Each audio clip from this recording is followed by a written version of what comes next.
Hello, beautiful souls, welcome to this quiet space. Now, as your breath finds its gentle rhythm and your mind begins to soften, we drift into a quiet idea, an idea that lives between thought and understanding. When researchers and scientists speak about paradoxes, they are referring to situations in which a set of assumptions or statements, when followed carefully through logical steps, appear to lead to conclusions that conflict with one another or with the original premises or with observed reality. Yet the reasoning itself contains no detectable error in its formal structure. A paradox is not a mystery in the sense of an unsolved question waiting for discovery, but rather a stable feature of certain logical or mathematical or physical systems emerging naturally from the way definitions interact with rules of inference, or from the way measurement interacts with the systems being measured, or from the way language structures meaning. The word paradox itself comes from older roots, meaning beyond or contrary to expectation, and this captures something important about the scientific understanding of these situations, which is that they represent outcomes that seem unusual or unexpected when viewed from certain angles, but which remain entirely consistent with the underlying logical or physical architecture of the system producing them. When researchers and scientists speak about paradoxes, they are referring to situations in which a set of assumptions or statements, when followed carefully through logical steps, appear to lead to conclusions that conflict with one another or with the original premises or with observed reality. Yet the reasoning itself contains no detectable error in its formal structure. A paradox is not a mystery in the sense of an unsolved question waiting for discovery, but rather a stable feature of certain logical or mathematical or physical systems emerging naturally from the way definitions interact with rules of inference, or from the way measurement interacts with the systems being measured, or from the way language structures meaning. The word paradox itself comes from older roots, meaning beyond or contrary to expectation, and this captures something important about the scientific understanding of these situations, which is that they represent outcomes that seem unusual or unexpected when viewed from certain angles, but which remain entirely consistent with the underlying logical or physical architecture of the system producing them. In formal logic and mathematics, a paradox often arises when a system is rich enough to allow statements to refer to themselves, or when a collection of axioms permits the construction of objects or propositions that test the boundaries of what the system can meaningfully describe. These are not errors in reasoning, but rather natural limits that appear when symbolic systems reach certain levels of complexity or expressiveness. In physics, paradoxes typically emerge when different models or frameworks are applied to the same situation, or when intuitive assumptions about how the world works encounter the actual behavior of matter and energy at extreme scales, or velocities, or energies, or when the act of measurement itself influences the system being observed in ways that cannot be separated from the observation. In each case, the paradox reflects something about the structure of the system or the framework being used, not a breakdown of logic or physical law. The process by which paradoxes develop is gradual and can be understood through careful examination of definitions and assumptions. Every scientific or mathematical system begins with a set of foundational concepts and rules. These might be axioms in a formal logical system, or laws of motion in classical mechanics, or principles of probability in statistical reasoning.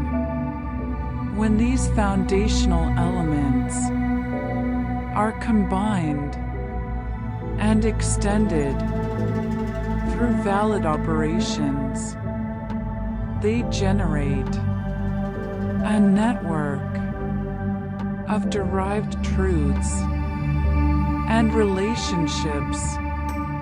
Most of the time, this network remains internally consistent, meaning that no statement within it contradicts any other statement, and all conclusions follow smoothly from the premises.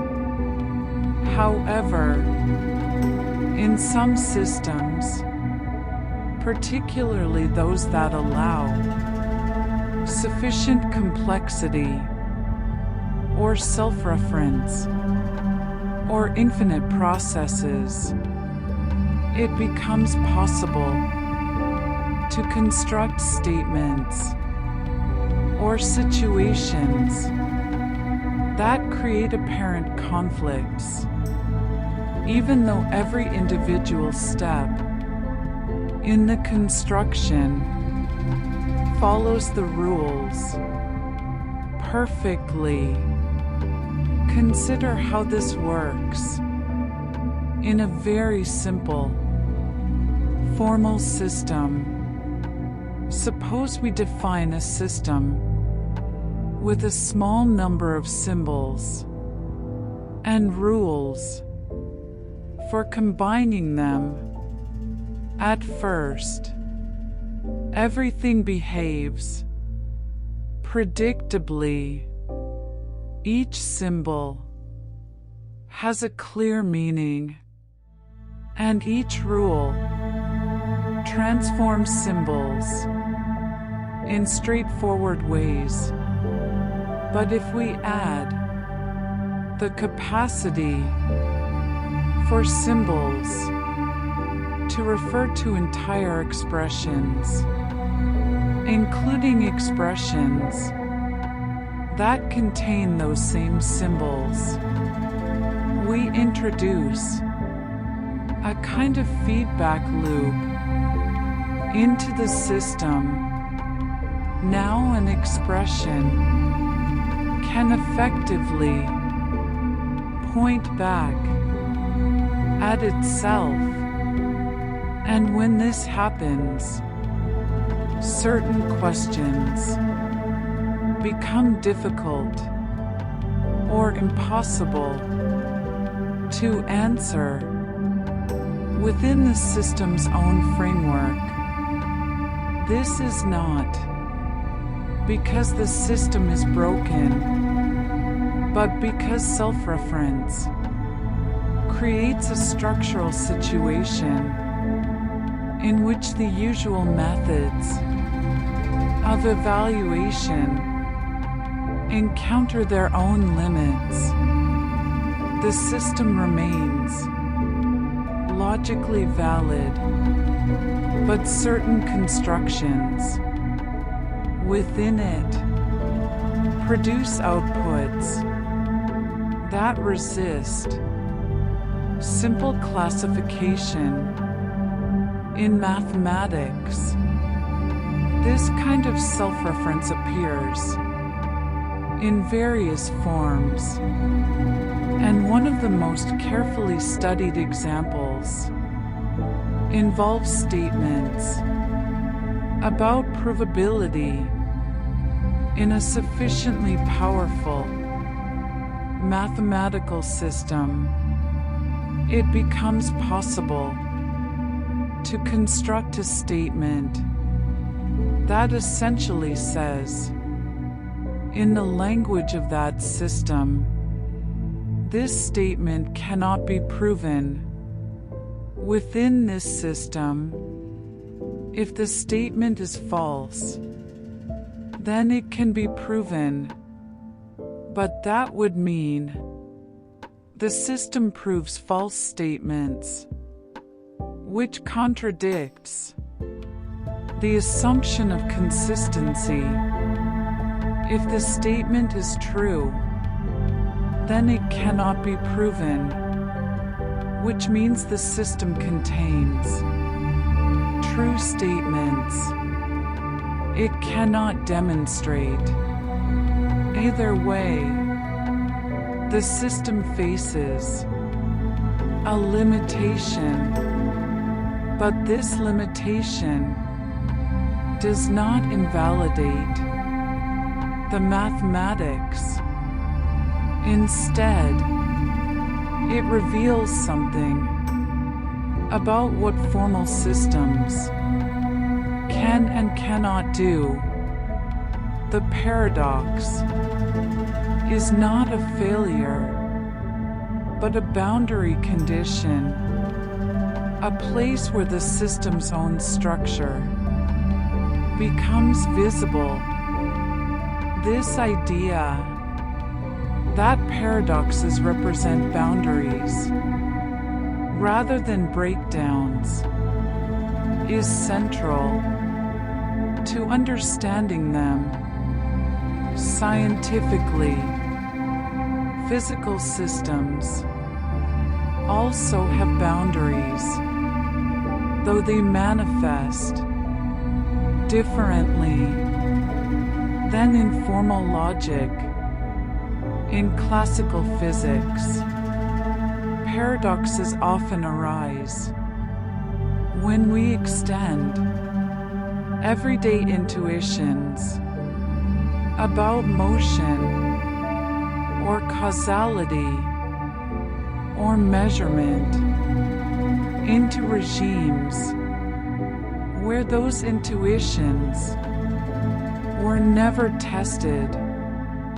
For instance, human experience operates at moderate speeds, moderate energies, and moderate scales of distance and time.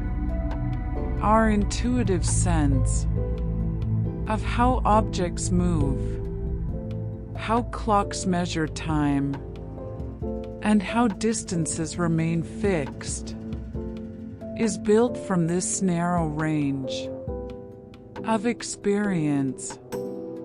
When physicists began measuring phenomena at very high speeds, or very small scales, or very strong gravitational fields, they discovered that the relationships between space and time and mass and energy behave differently than everyday intuition suggests.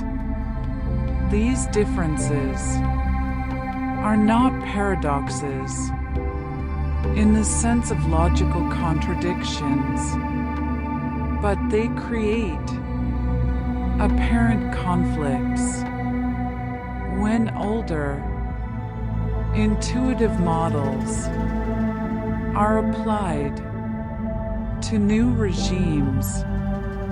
The famous thought experiments involving twins and clocks and trains and light beams were developed to explore these apparent conflicts systematically.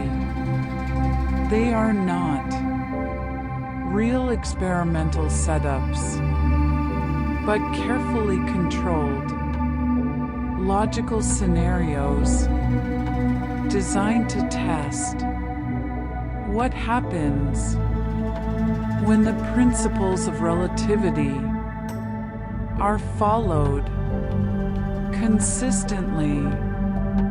In each case, the paradox dissolves when the scenario is analyzed using the correct framework, which accounts for the fact that measurements of time and distance depend on the relative motion of the observer and the observed.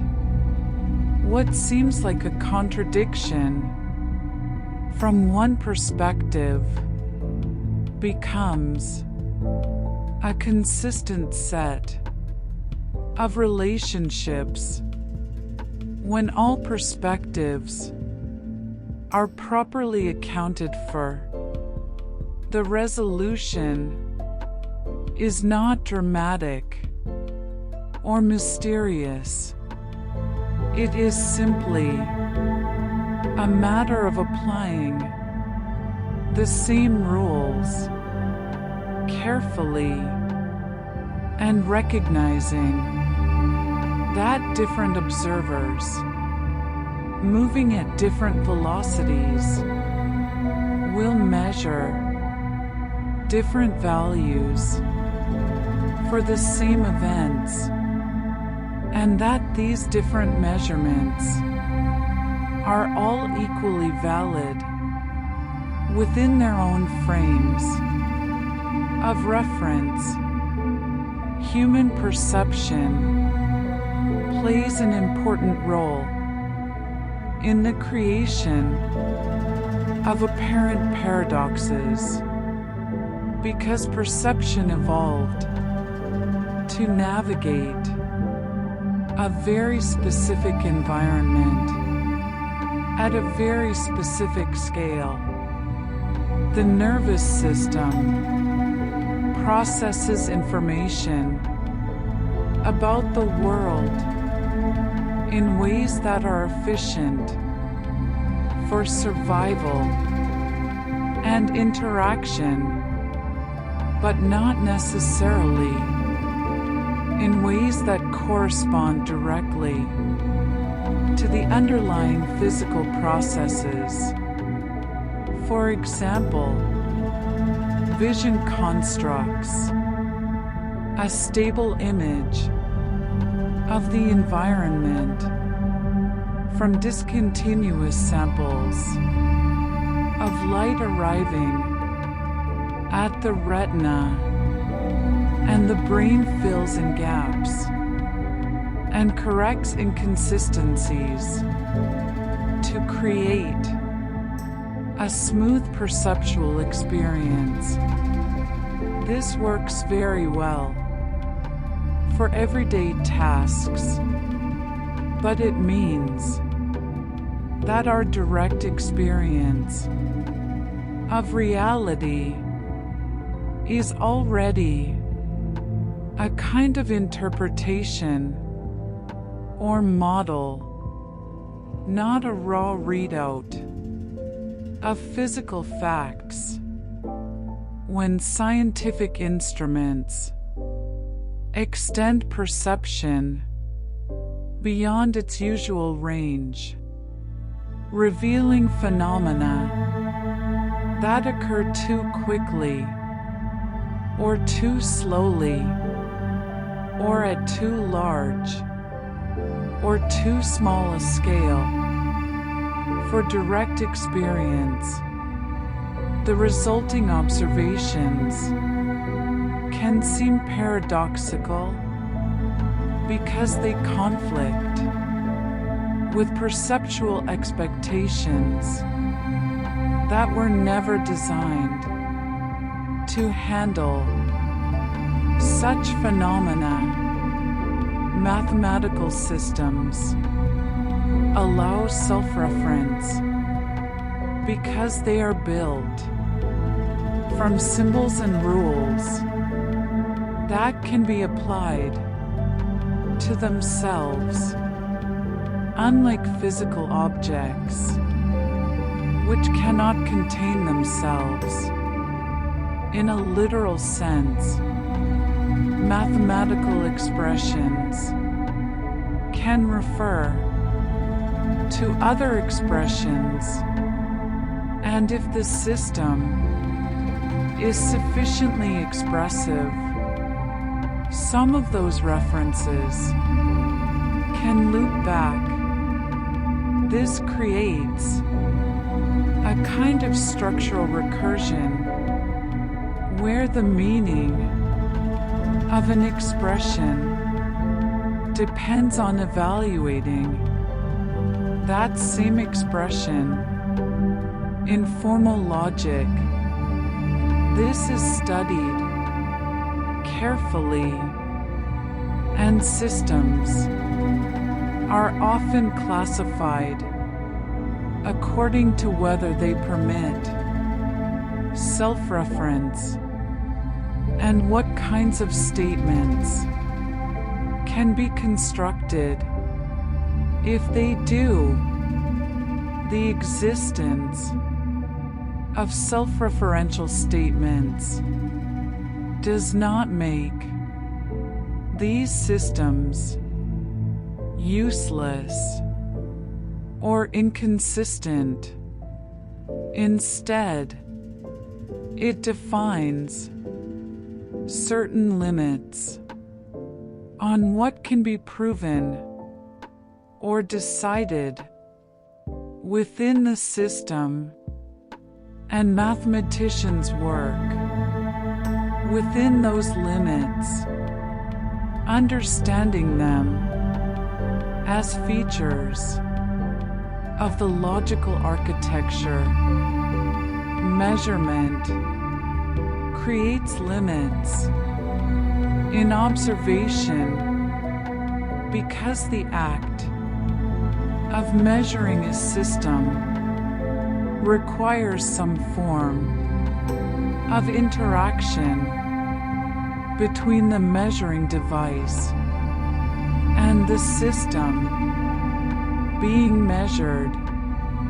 In classical physics, this interaction can often be made arbitrarily small, so that its effects on the system are negligible. A thermometer measures temperature by coming into thermal equilibrium with the substance being measured, and if the thermometer is much smaller than the substance, it does not significantly change the substance's temperature, but at very small scales, such as those encountered in quantum mechanics.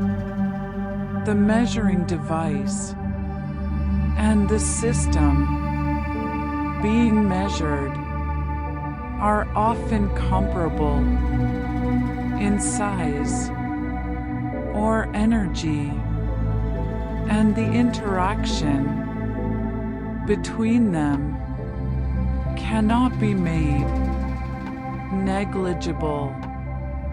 In this regime, measurement unavoidably disturbs the system, and this disturbance is not due to clumsiness or poor instrument design, but to fundamental physical principles.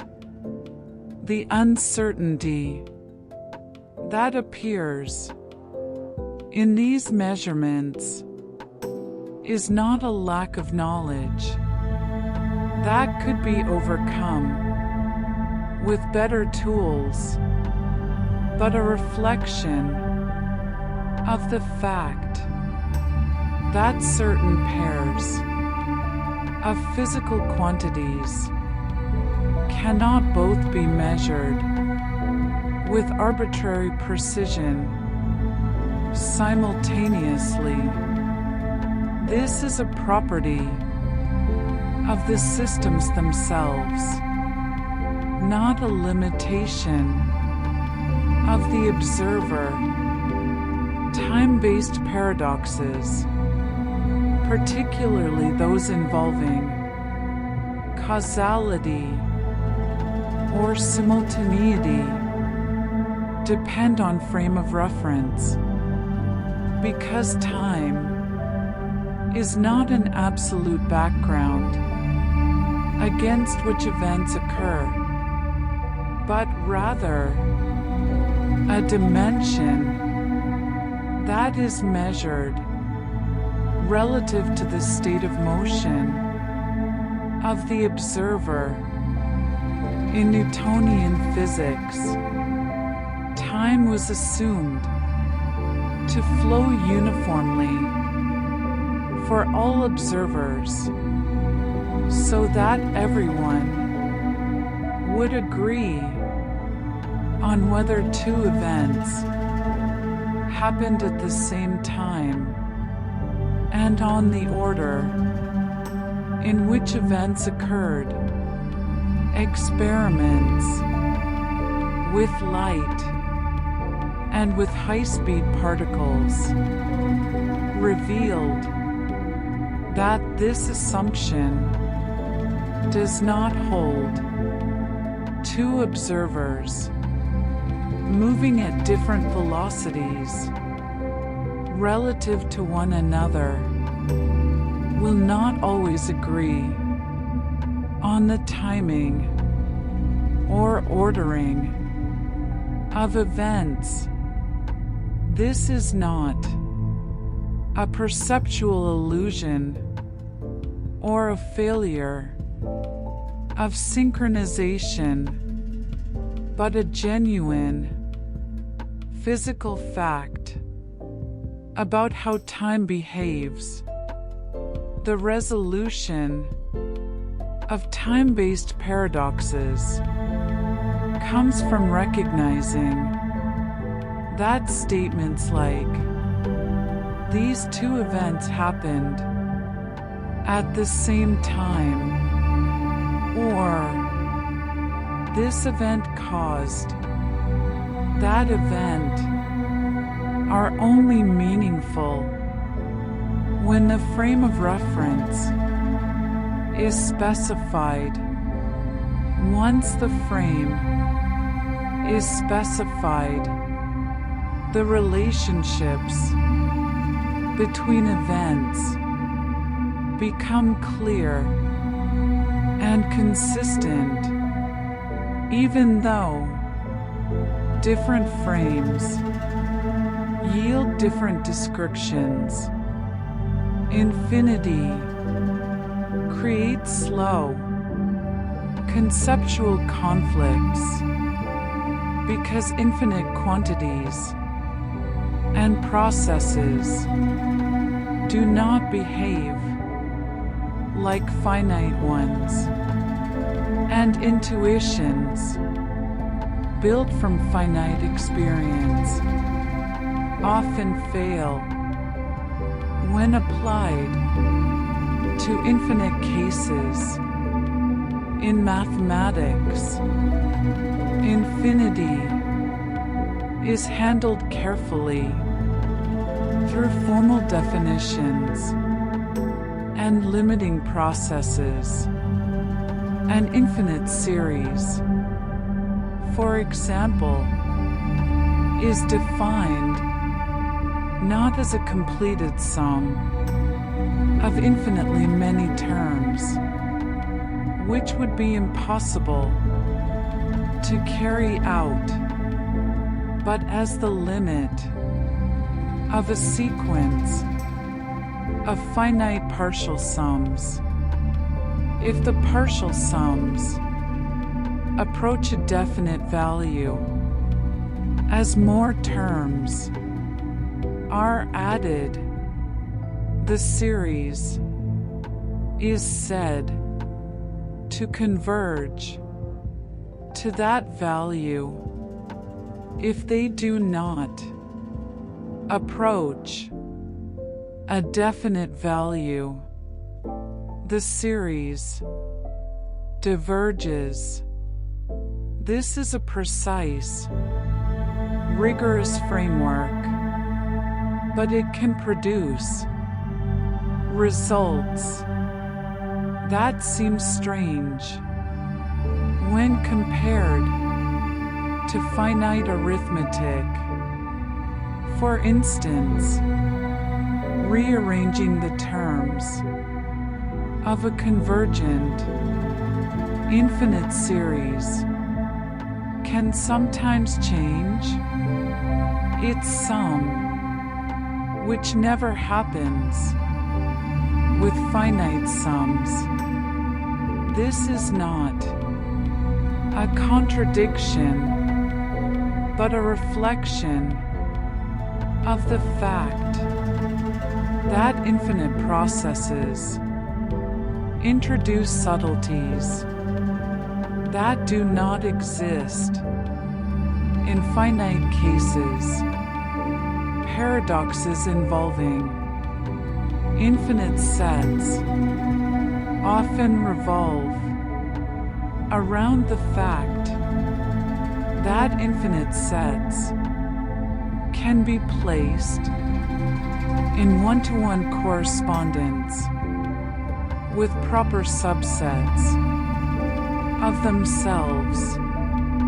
A classic example involves the set of all positive integers and the set of all even positive integers. Intuitively, it seems like there should be twice as many positive integers as even positive integers, since only half of the integers are even, but it is possible to pair each positive integer with exactly one even positive integer in such a way that every integer and every even integer appears exactly once in the pairing. This means, in a precise, technical sense, that the two sets have the same size, even though one is a subset of the other. This does not mean our intuition about twice as many is wrong for finite sets, but rather that the concept of size works differently for infinite sets.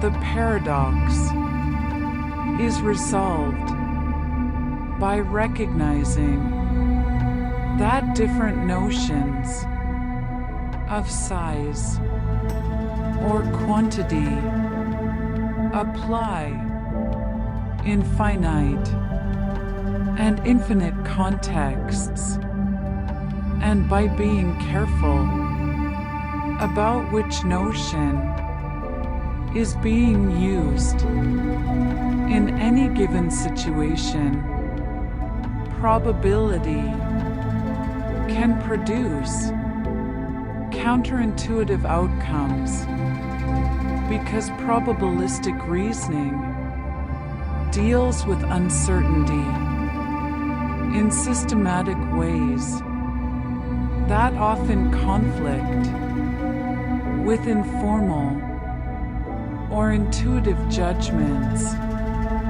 about likelihood.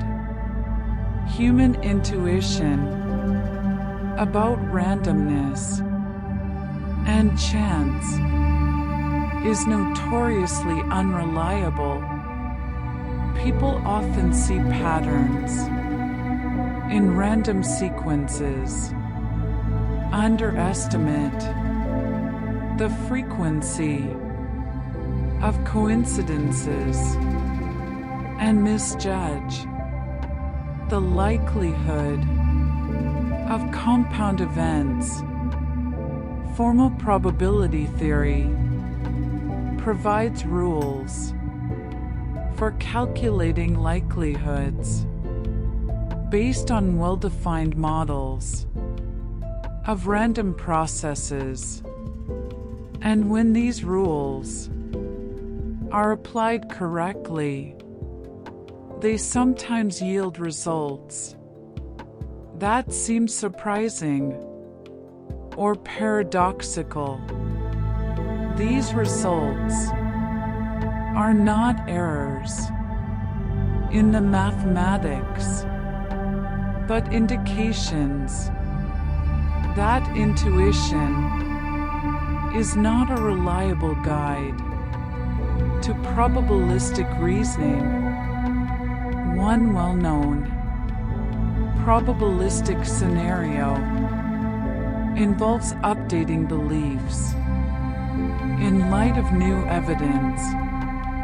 Suppose a rare condition affects a small percentage of a population, and there is a test for this condition that is highly accurate, but not perfect. If a person tests positive, what is the probability they actually have the condition? Intuitively, many people assume the probability is high because the test is accurate, but the correct calculation depends not only on the accuracy of the test, but also on the base rate of the condition in the population. If the condition is very rare, then even a highly accurate test will produce a substantial number of false positives, and the probability that a positive test indicates the condition may be much lower than intuition suggests. This is not a paradox in the formal sense, but it illustrates how probabilistic reasoning can diverge sharply from intuitive judgment, and how careful application of probability rules is necessary to avoid incorrect conclusions. Motion paradoxes emerge from dividing space and time into smaller and smaller parts, and then trying to reconstruct continuous motion from these divisions. The ancient paradoxes of motion attributed to Zeno involve arguments that seem to show that motion is impossible, or that a moving object can never reach its destination because the distance it must cover can be divided into infinitely many parts, and completing an infinite number of tasks seems impossible. These arguments are not resolved by dismissing them, but by carefully analyzing what it means to complete an infinite sequence of tasks in a finite time. In modern mathematics, this is handled through the concept of limits and the rigorous treatment of infinite series. A moving object covers an infinite number of infinitesimally small distances in a finite time, but this is not paradoxical, because the sum of these infinitesimally small distances converges to a finite value, and the sum of the infinitesimally small times also converges to a finite value. The motion is continuous and the object does reach its destination, and the appearance of paradox arises only from thinking about infinity in informal or imprecise ways. Logical loops form in formal systems when the system is expressive enough to encode statements about its own properties or statements.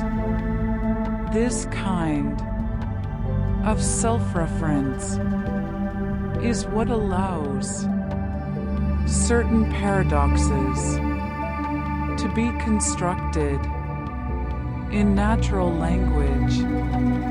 A statement like, "This sentence is false," creates a loop, because if the sentence is true, then it is false. And if it is false, then it is true. Neither assignment of truth value is stable, and the sentence appears to be neither true nor false, or both, depending on how the loop is followed. In formal logic, such sentences can be constructed rigorously, and they reveal important facts about what formal systems can and cannot do. Systems that are powerful enough to refer to themselves in this way cannot be both consistent and complete, meaning that if they are free of contradictions, they must contain statements that can neither be proven nor disproven within the system. This is not a flaw, but a fundamental characteristic of sufficiently expressive formal systems. Language creates structural ambiguity because natural language evolved for communication in social contexts, not for precise logical reasoning. Words have multiple meanings. Sentences can be parsed in different ways, and context often determines interpretation. This flexibility is useful for communication, but it means that statements in natural language can be ambiguous in ways that formal languages avoid. Many apparent paradoxes in natural language arise from this ambiguity. A statement may seem self-contradictory because it can be interpreted in multiple ways, and one interpretation conflicts with another when the statement is translated into a formal language with precise syntax and semantics, the ambiguity often disappears, and what seemed paradoxical is revealed to be either a straightforward truth, a straightforward falsehood, or a malformed expression that does not have a well-defined meaning. In the formal system, scale changes perception of cause and effect because the relationships between variables can be different at different levels of organization or magnitudes. In physics, the laws governing the behavior of individual particles are not the same as the laws governing the behavior of large collections of particles at the level of individual molecules. Motion is random and determined by quantum mechanics and statistical fluctuations at the level of macroscopic objects. Motion appears smooth and deterministic and is well described by classical mechanics. This is not because classical mechanics is wrong, but because it is an emergent description that applies when averaging over vast numbers of particles. Paradoxes can arise when principles that apply at one scale are incorrectly applied at another scale. For instance, expecting quantum behavior in macroscopic systems, or expecting deterministic trajectories for individual particles, leads to apparent contradictions. The resolution is to recognize that different levels of description are appropriate for different scales, and that the transition between scales involves averaging, coarse graining, or other processes that change which features of the system are relevant. Physical models simplify complex systems because exact descriptions of real systems are usually impossible to obtain or too complicated to work with. A model is a simplified representation that captures certain features of a system while ignoring others. In classical mechanics, a planet might be modeled as a point mass ignoring its size, shape, rotation, and internal structure.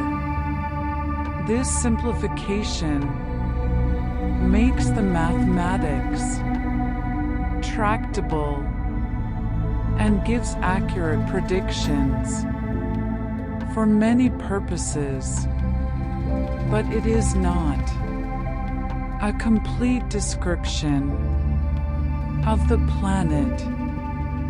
Paradoxes can appear when a model is pushed beyond its range of validity, or when two different models of the same system give different predictions. These are not true paradoxes, but signals that the models need to be refined or replaced with more comprehensive descriptions. The process of refining models is a normal part of scientific progress, and apparent contradictions between models are opportunities to learn about which features of a system are essential and which can be safely ignored. Assumptions shape scientific conclusions because every scientific argument or calculation begins from some set of premises. These premises might be observations, theoretical principles, definitions, or idealizations. If the premises are accurate and the reasoning is valid, the conclusions will be reliable within the scope of those premises. But if the premises are wrong, or if they apply only in limited circumstances, the conclusions may be misleading.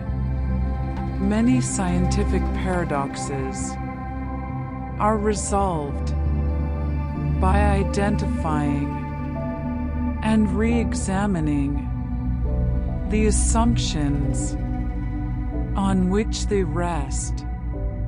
A conclusion that seems paradoxical often rests on an assumption that seemed obvious or unquestionable, but which turns out to be incorrect or context-dependent.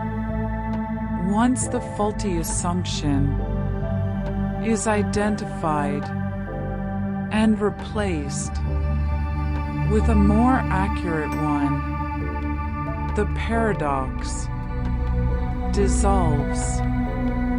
Thought experiments test system boundaries by constructing hypothetical scenarios that explore what would happen under extreme or unusual conditions.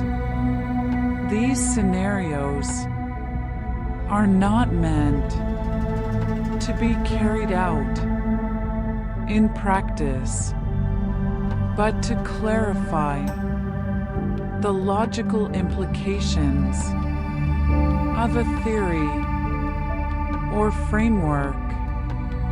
Thought experiments have been central to the development of physics, particularly in relativity and quantum mechanics, where they help to expose hidden assumptions and reveal the consequences of taking theoretical principles seriously.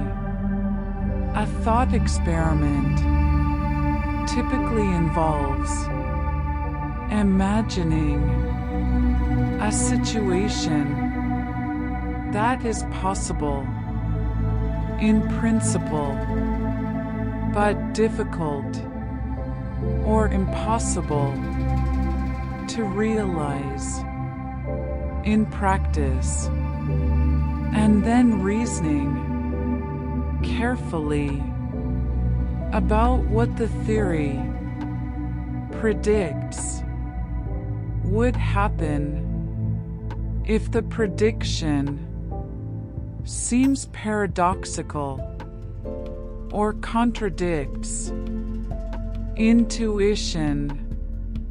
That is a sign that the theory is revealing something unexpected about the world, or that intuition needs to be revised.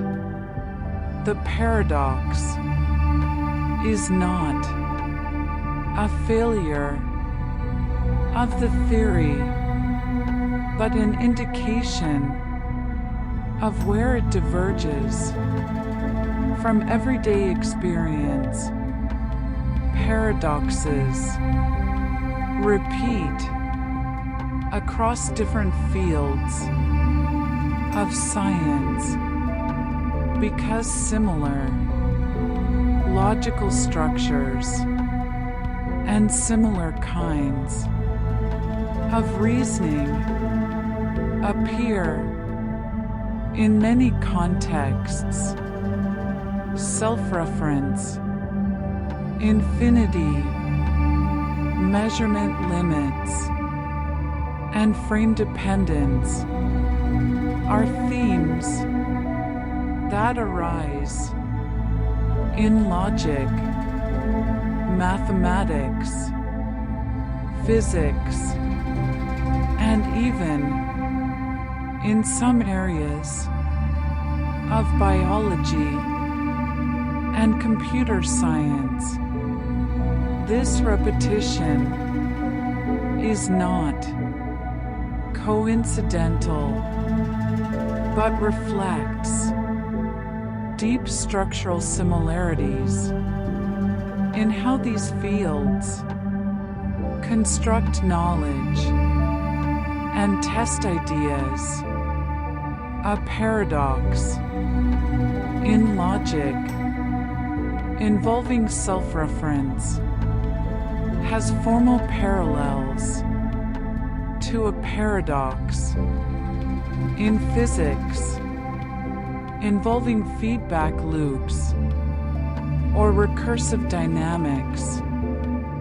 Recognizing these parallels helps scientists understand that paradoxes are not isolated curiosities, but features of certain kinds of systems, and that techniques developed to handle paradoxes in one field can often be adapted to handle similar issues in other fields. Stability exists inside logical contradiction In certain, carefully constructed systems, where contradictions are isolated or controlled. In classical logic, a single contradiction makes the entire system collapse, because from a contradiction, anything can be proven, but there are alternative logical systems, sometimes called par-consistent logics, in which contradictions can be present without causing the entire system to explode into incoherence. These systems weaken certain rules of inference so that contradictions remain localized. They are used in contexts where inconsistencies are unavoidable, or where reasoning must proceed even in the presence of conflicting information.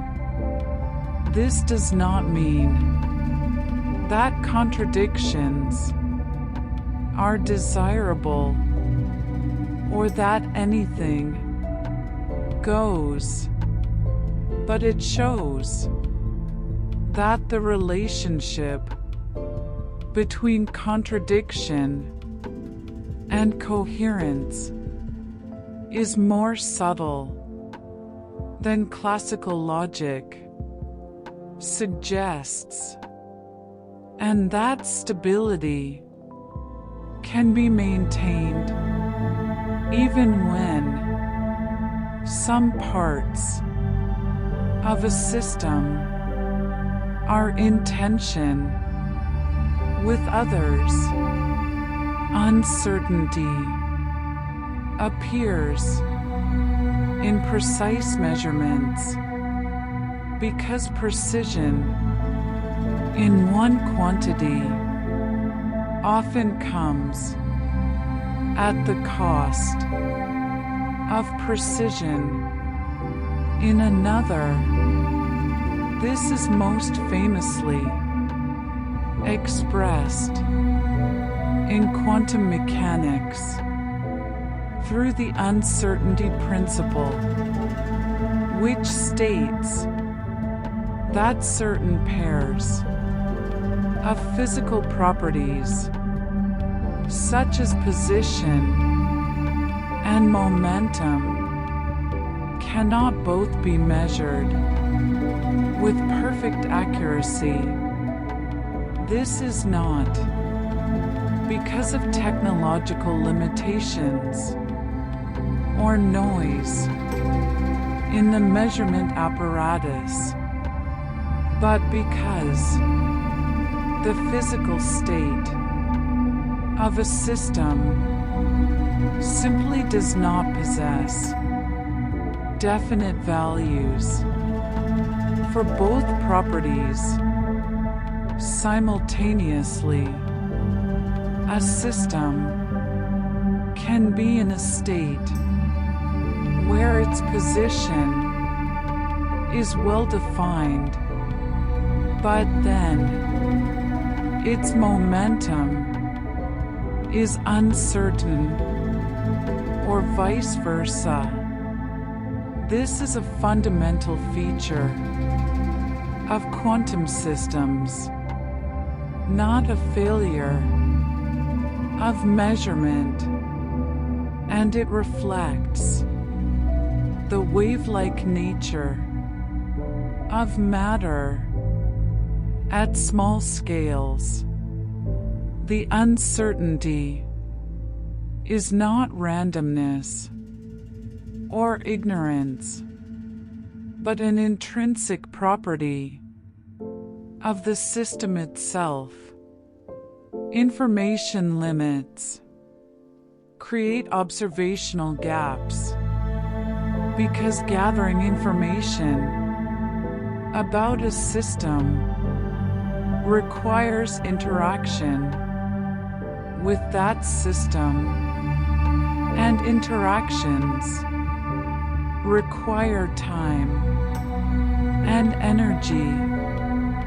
In cosmology, for instance, there is a limit to how far we can observe into the universe, because light from very distant regions has not had time to reach us yet.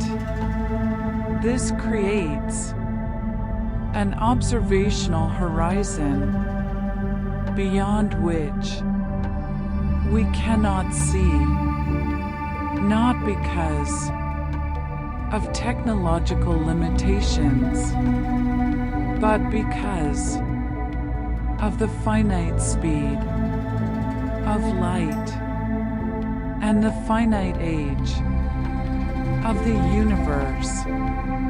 Similarly, in thermodynamics, information about the microscopic state of a system is often inaccessible because the number of particles is so large and their motions so rapid that tracking each one individually is impossible.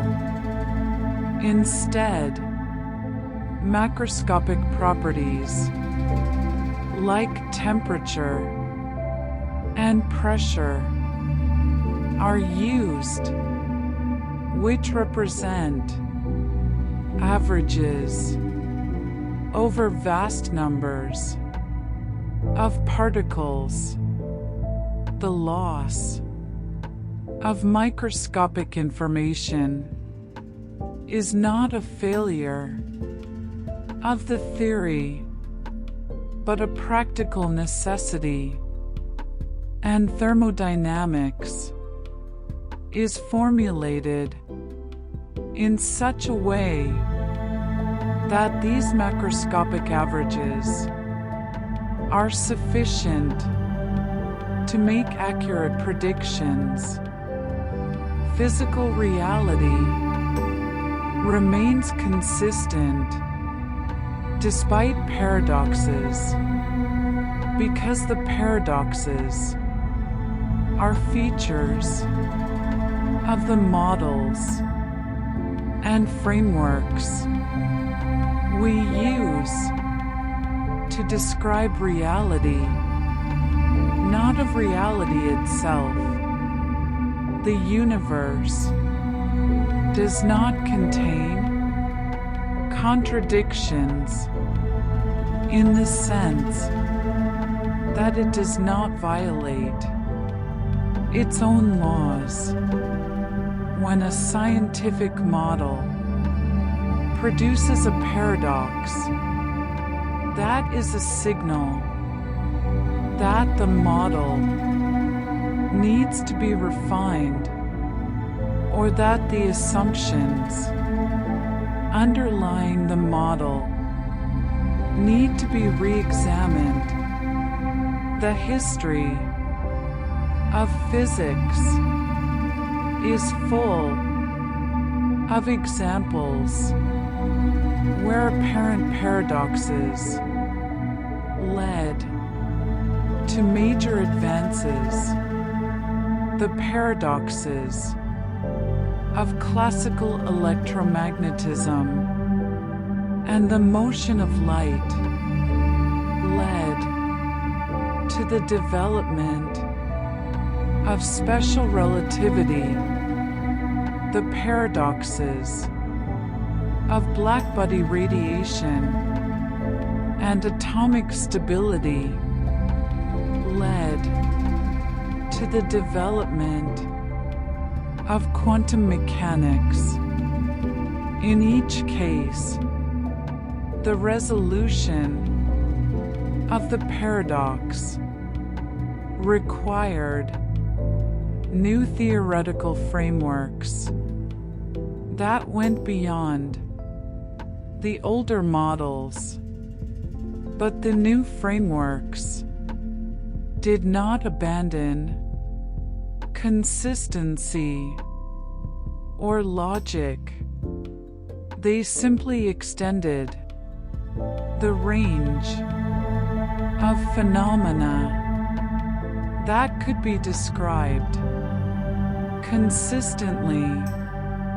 Systems resolve contradictions through context by recognizing that statements or measurements that seem contradictory may be context dependent, and that once the context is properly specified, the contradiction disappears.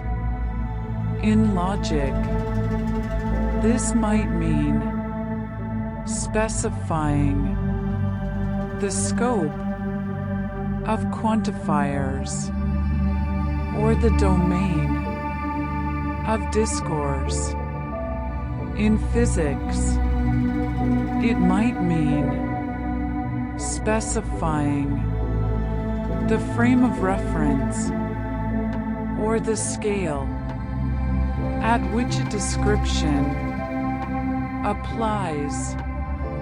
In mathematics, it might mean clarifying which axioms or definitions are being used. Many apparent contradictions arise because context is implicit or assumed rather than stated explicitly, and making the context explicit is often sufficient to resolve the conflict. This is not a matter of relativism or of saying that anything can be true depending on how you look at it, but rather a matter of precision in stating the conditions under which a claim is being made.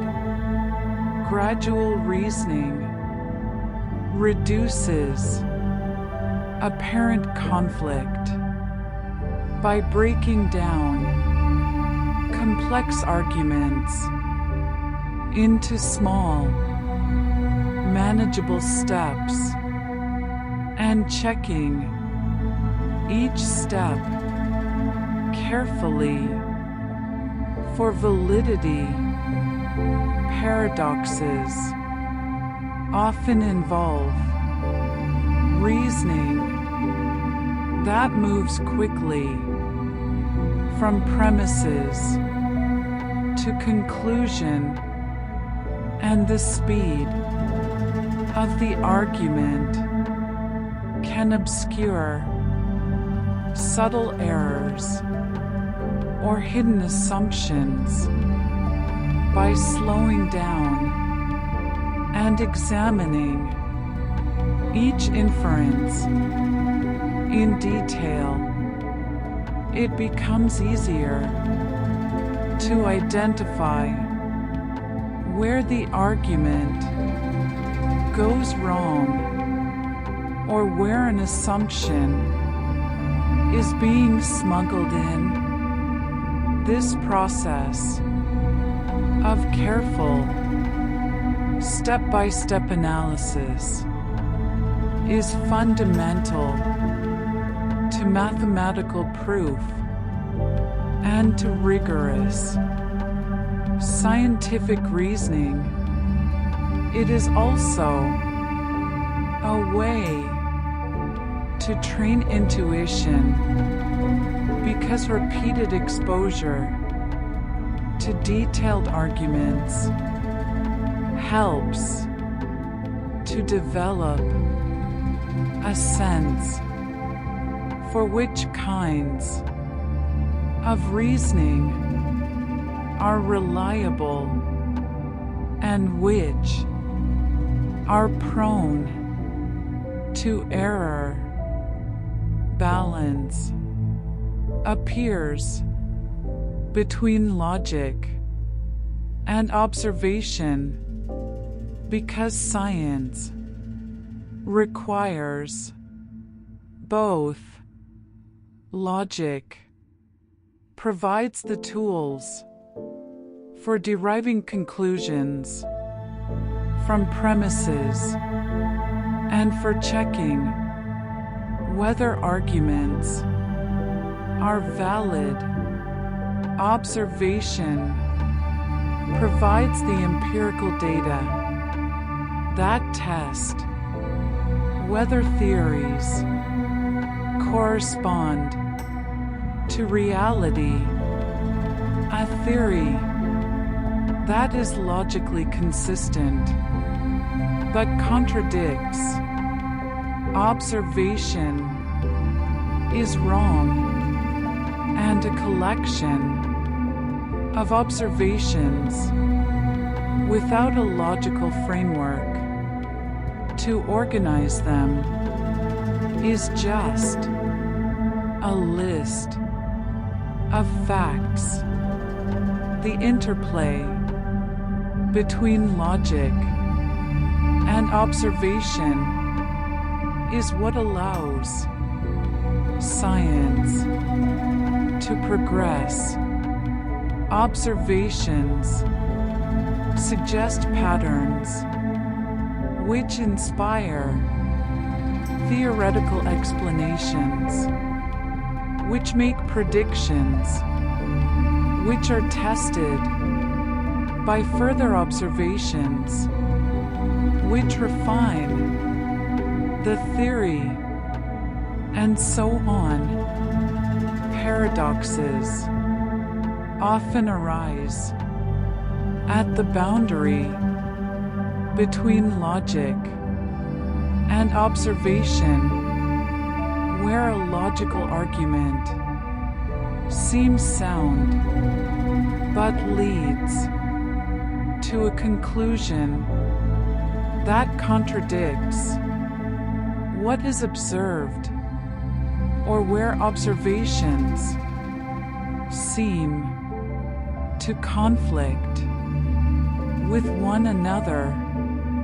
Resolving these paradoxes requires careful attention to both the logic and the observations, and often involves revising assumptions or refining measurements. Paradoxes remain common features of structured thinking because they are not threats to rationality or science, but tools for understanding the limits and structure of our frameworks. Encountering a paradox is an opportunity to learn something about the system being studied, or about the assumptions being made, or about the boundary between what a model can and cannot describe. Scientists and mathematicians do not view paradoxes as problems to be avoided, but as challenges to be understood. The process of resolving a paradox is often slow and involves careful analysis, collaboration, and sometimes the development of entirely new concepts or frameworks.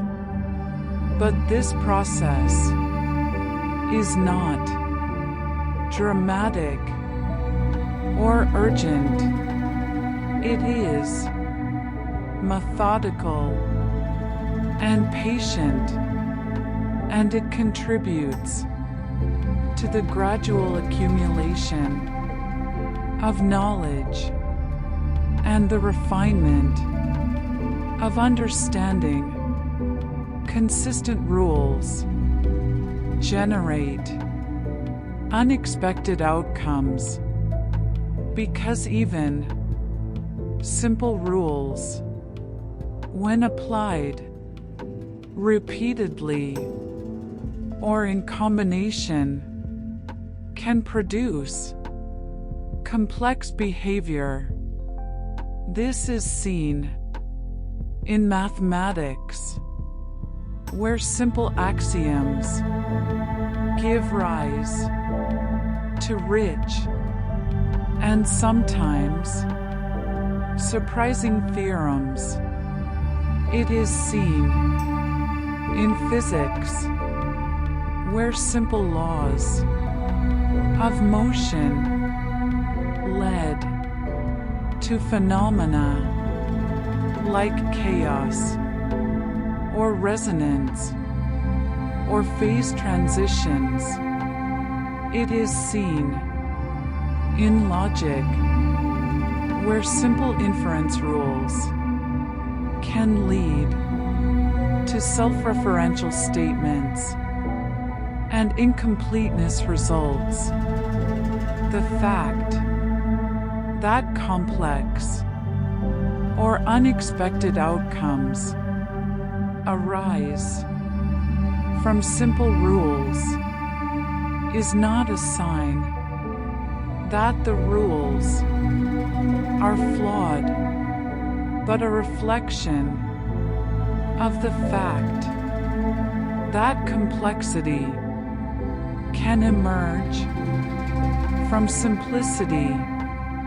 Understanding these emergent phenomena requires tracing the chain of reasoning or causation carefully, step by step, to see how the simple rules combine to produce the complex result.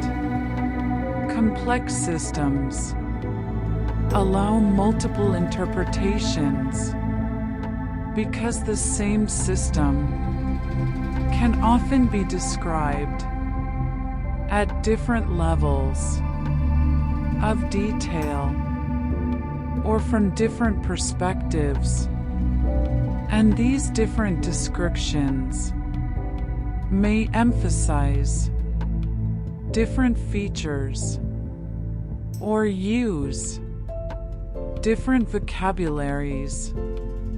In physics, a gas can be described microscopically in terms of the positions and velocities of individual molecules, or macroscopically in terms of temperature, pressure, and volume. Both descriptions are valid, and they are related through statistical mechanics, which shows how macroscopic properties emerge from microscopic dynamics.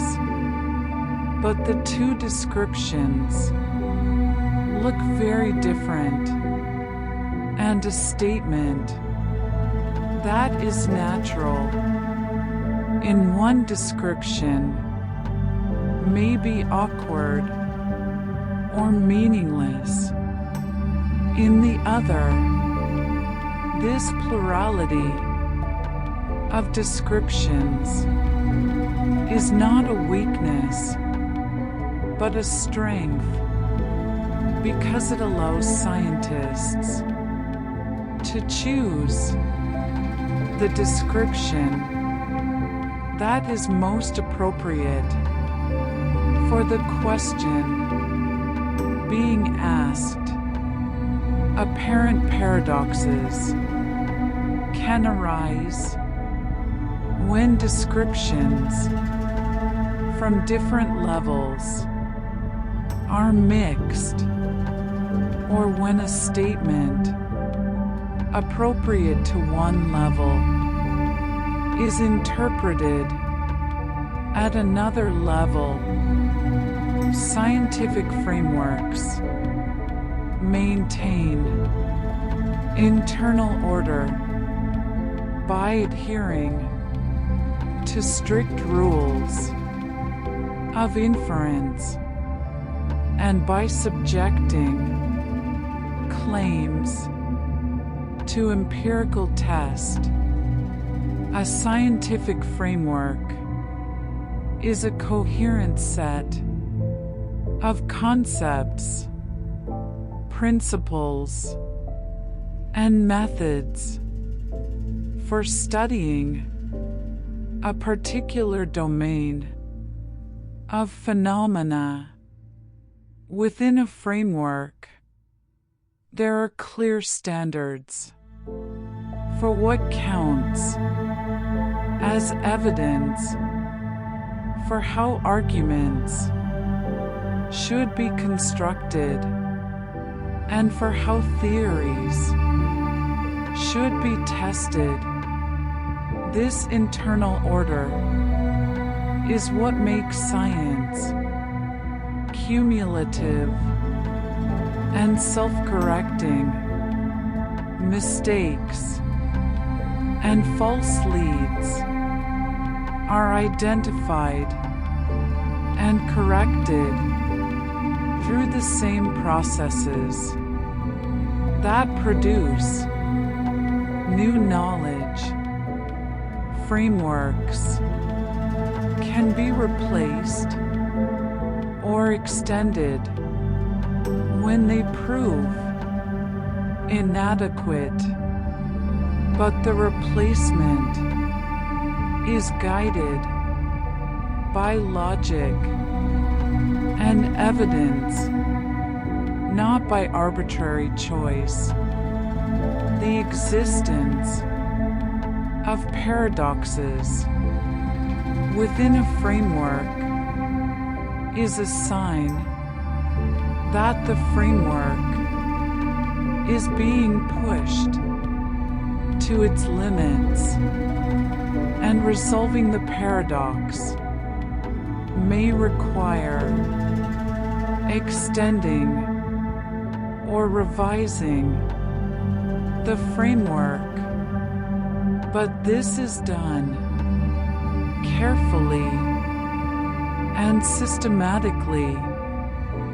Paradoxes reflect system structure rather than error, because they reveal where the boundaries of a system lie, or where the assumptions built into the system become visible.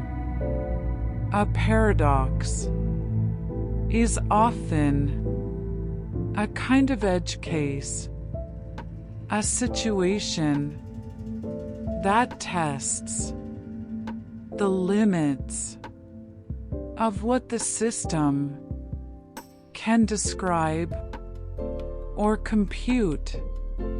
In a formal logical system, paradoxes arise when the system's expressive power allows it to encode statements that refer to its own provability or consistency. In a physical theory, paradoxes arise when the theory is applied to regimes where its approximations break down or where its assumptions no longer hold. In both cases, the paradox is not a mistake in reasoning, but an indication that the system is encountering its own structure. Understanding this structure and understanding where the system's limits are is an important part of using the system effectively. Knowledge progresses through slow refinement because scientific understanding is not built through sudden insights or dramatic breakthroughs, but through the gradual accumulation of observations, the careful testing of hypotheses, the slow correction of errors, and the patient development of theory.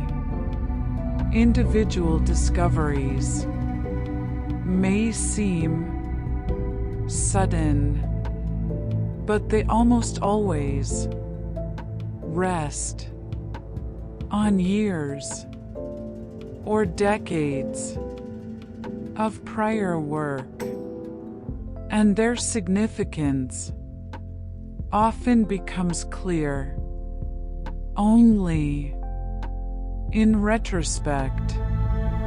Paradoxes contribute to this process by highlighting areas where current understanding is incomplete or where assumptions need to be questioned. Resolving a paradox may lead to new theory or to new experiments, but the resolution itself is part of a longer process of refinement and improvement. Clarity increases as definitions stabilize because precision in language and concepts is essential for rigorous reasoning.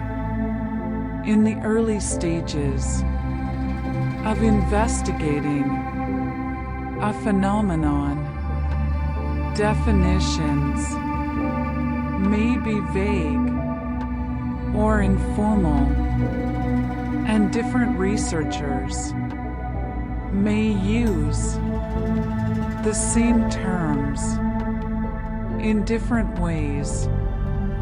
This can lead to confusion and apparent contradictions. As the field matures, definitions are clarified and standardized, and the relationships between concepts become clearer. This process of conceptual clarification is ongoing in many areas of science, and it is one of the ways that fields progress from qualitative description to quantitative theory. Paradoxes that arise from ambiguous or inconsistent definitions can often be resolved simply by making the definitions more precise. Reasoning returns to equilibrium over time because the process of analyzing and resolving paradoxes tends to restore coherence and consistency to a framework. When a paradox is first encountered, it creates a kind of tension or instability, a sense that something is not quite right. But through careful analysis, the source of the tension is identified and adjustments are made to the framework to eliminate the conflict. This might involve clarifying a definition, revising an assumption, extending the theory to cover new cases, or recognizing that different descriptions apply in different contexts. Once these adjustments are made, the framework returns to a state of equilibrium where all the parts fit together consistently.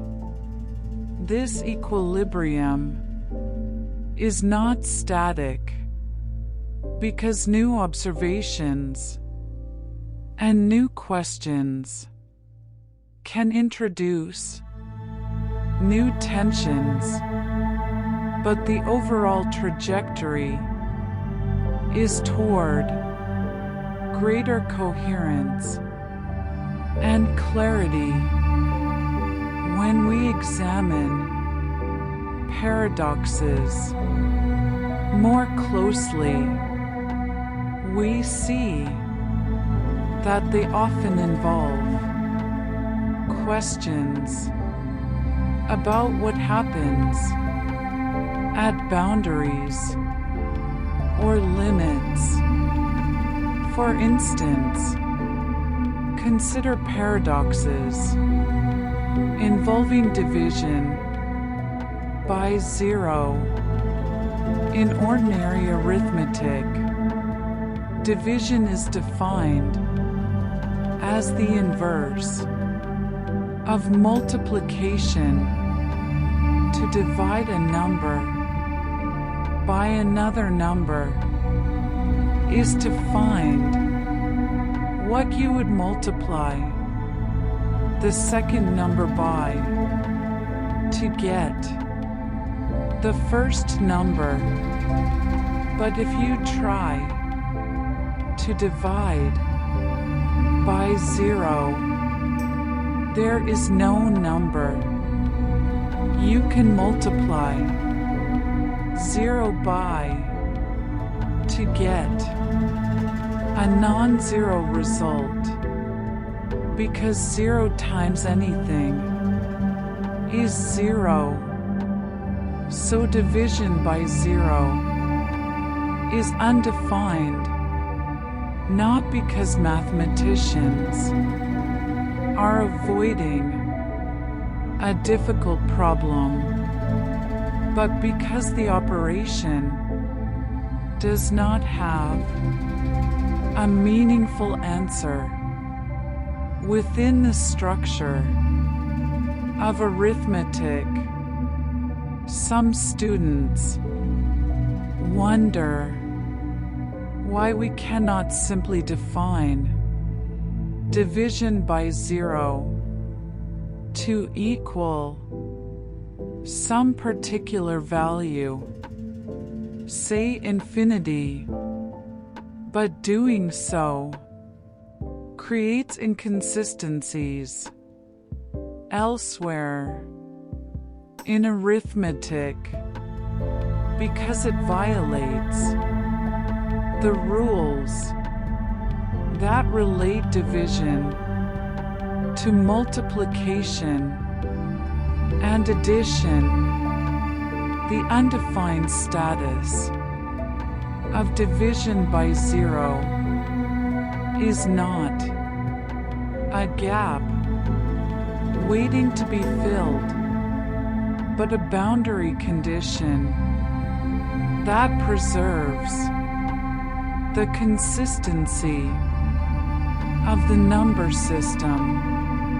Similarly, paradoxes involving limits in calculus often revolve around the question of what it means for a sequence or function to approach a value. A sequence of numbers might get closer and closer to some target value without ever reaching it. The limit of the sequence is that target value, even though no term in the sequence equals the target. This is defined rigorously using the concept of epsilon delta arguments, which specify what it means for the terms of the sequence to be arbitrarily close to the limit. There is no paradox here. Once the definition is understood, but informally, it can seem strange that a sequence can have a limit without ever reaching it. The resolution is that the limit is not about what the sequence does at any particular step, but about the long-term behavior of the sequence as the number of steps increases without bound. In physics, boundaries and limits also play a central role in understanding paradoxes. Consider the speed of light. In special relativity, According to the theory, no object with mass can travel at or faster than the speed of light. As an object's speed approaches the speed of light, its mass effectively increases, and the amount of energy required to accelerate it further increases without bound. This creates a kind of barrier where reaching the speed of light would require infinite energy, which is impossible. But this is not a paradox. It is a consequence of the structure of space-time and the way mass and energy are related. The speed of light is not just a very fast speed that happens to be hard to reach, but a fundamental limit built into the geometry of the universe. Particles without mass, such as photons, travel at exactly the speed of light, but they do not have the same relationship to energy and momentum that massive particles do. The twin paradox in relativity is another example where boundaries and frames of reference are essential to the resolution. The scenario involves two twins, one of whom remains on Earth, while the other travels at high speed to a distant location and then returns. According to the principles of time dilation, moving clocks run slower, so the traveling twin should age less than the stationary twin. But from the perspective of the traveling twin, it is the Earth that is moving, so the stationary twin should age less. This seems like a symmetrical situation, but it is not, because the traveling twin must accelerate to turn around and come back, while the stationary twin remains in an inertial frame the entire time. The acceleration breaks the symmetry, and when the problem is analyzed carefully, taking into account the effects of acceleration and the fact that the traveling twin experiences multiple different inertial frames during the journey, it becomes clear that the traveling twin does indeed age less.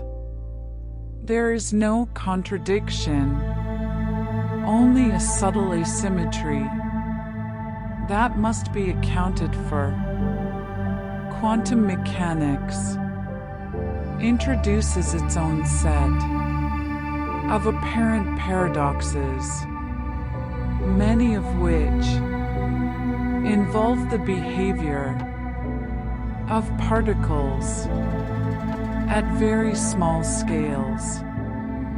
One of the most famous is the double-slit experiment, in which particles, such as electrons, are fired at a barrier with two slits. If only one slit is open, the particles arrive at a detector on the other side in a pattern consistent with particles traveling in straight lines. But if both slits are open, the pattern changes to one that resembles the interference pattern produced by waves. This suggests that each particle somehow passes through both slits and interferes with itself, which seems paradoxical if we think of particles as localized objects. The resolution is that particles at this scale do not behave like classical particles. They are described by wave functions, which are mathematical objects that encode the probability of finding the particle in various locations. The wave function can spread out and pass through both slits, and the interference pattern arises from the way the wave function combines with itself when a measurement is made to determine which slit the particle went through. The wave function collapses and the interference pattern disappears. This is not a paradox, but a reflection of the fact that quantum systems do not have definite properties until they are measured, and the act of measurement affects the system. Entanglement is another quantum phenomenon that seems paradoxical because it involves correlations between particles that are stronger than classical physics allows. Two particles can be prepared in an entangled state such that measuring a property of one particle instantaneously determines the corresponding property of the other particle, no matter how far apart they are. This seems to suggest that information is traveling faster than light which would violate relativity. But careful analysis shows that no usable information is actually transmitted. The correlations are real, but they cannot be used to send signals because the outcome of each individual measurement is random. The statistics of the measurements, when compared, show correlations, but this comparison must be done through classical communication, which is limited by the speed of light.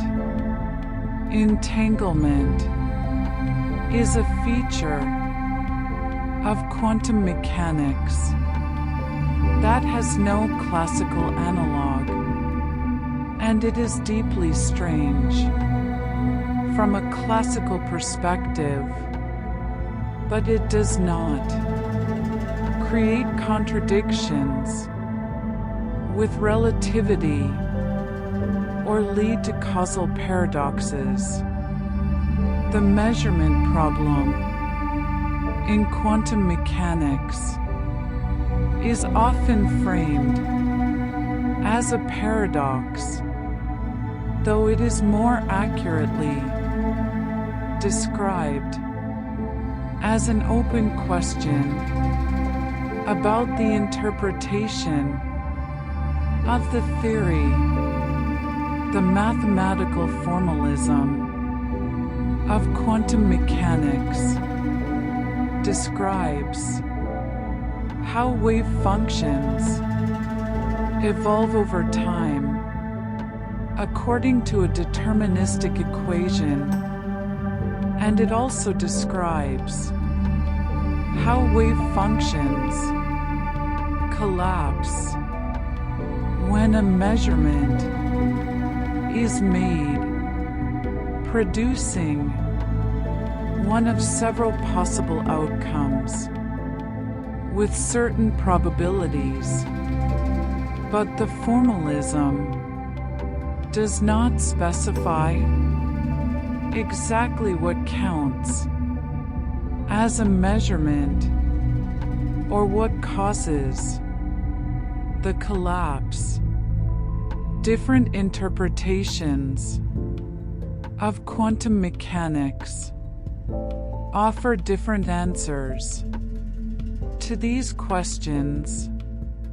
Some interpretations say that collapse is a real physical process triggered by interaction with a measuring device. Others say that the wave function never really collapses, but that the universe splits into multiple branches corresponding to different outcomes. Still others deny that collapse happens at all and argue that the appearance of collapse is an artifact of the way information is processed. None of these interpretations is ruled out by experiment, and all of them reproduce the same predictions for observable quantities. The persistence of multiple interpretations is not a failure of the theory, but an indication that the theory is compatible with different philosophical or metaphysical views. about the nature of reality. Infinity appears in many forms in mathematics and physics, and it is a common source of paradoxical seeming results. Infinite sets, infinite series, infinite processes, and limits involving infinity all require careful treatment to avoid confusion.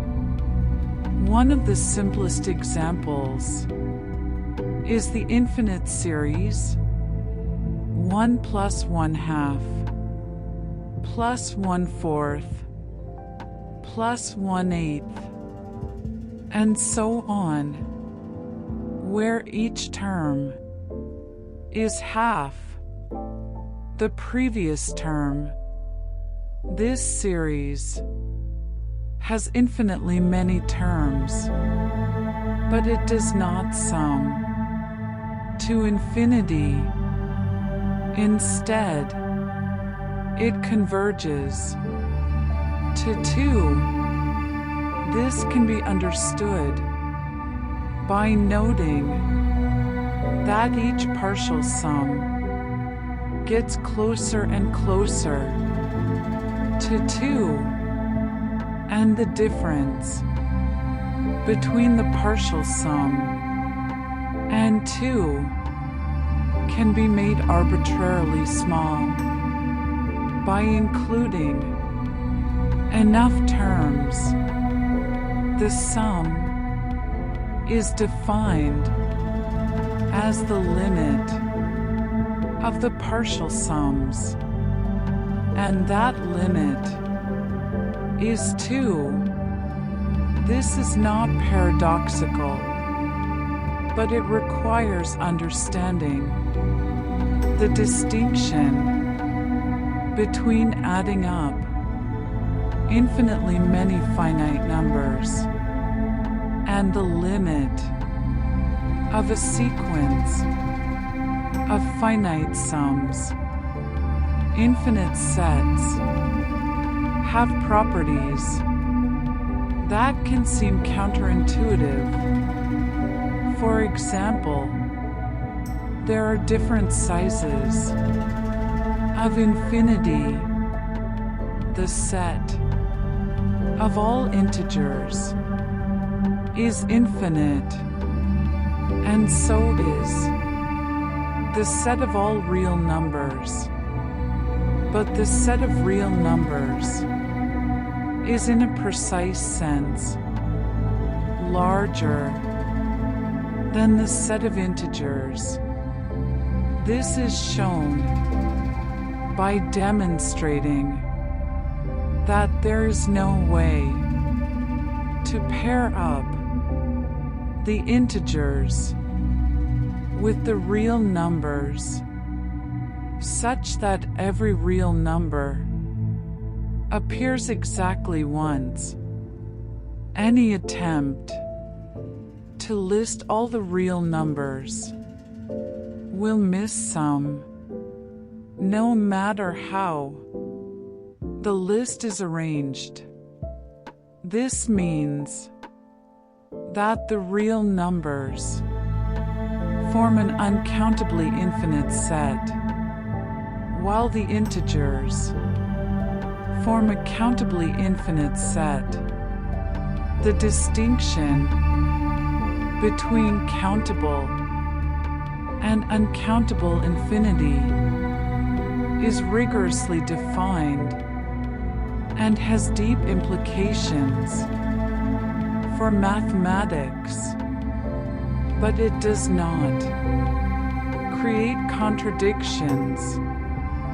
It simply shows that infinity is not a single uniform concept, but a hierarchy of different sizes. Zeno's paradoxes, which were formulated more than 2,000 years ago involve arguments about motion and divisibility. One of them, the dichotomy paradox, argues that to travel from one place to another, you must first travel half the distance, then half the remaining distance, then half of what remains after that, and so on, since there are infinitely many of these steps. It seems like the journey can never be completed.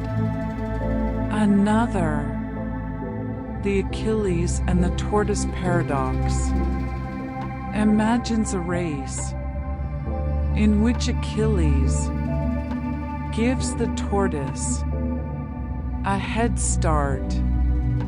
By the time Achilles reaches the tortoise's starting point, the tortoise has moved ahead.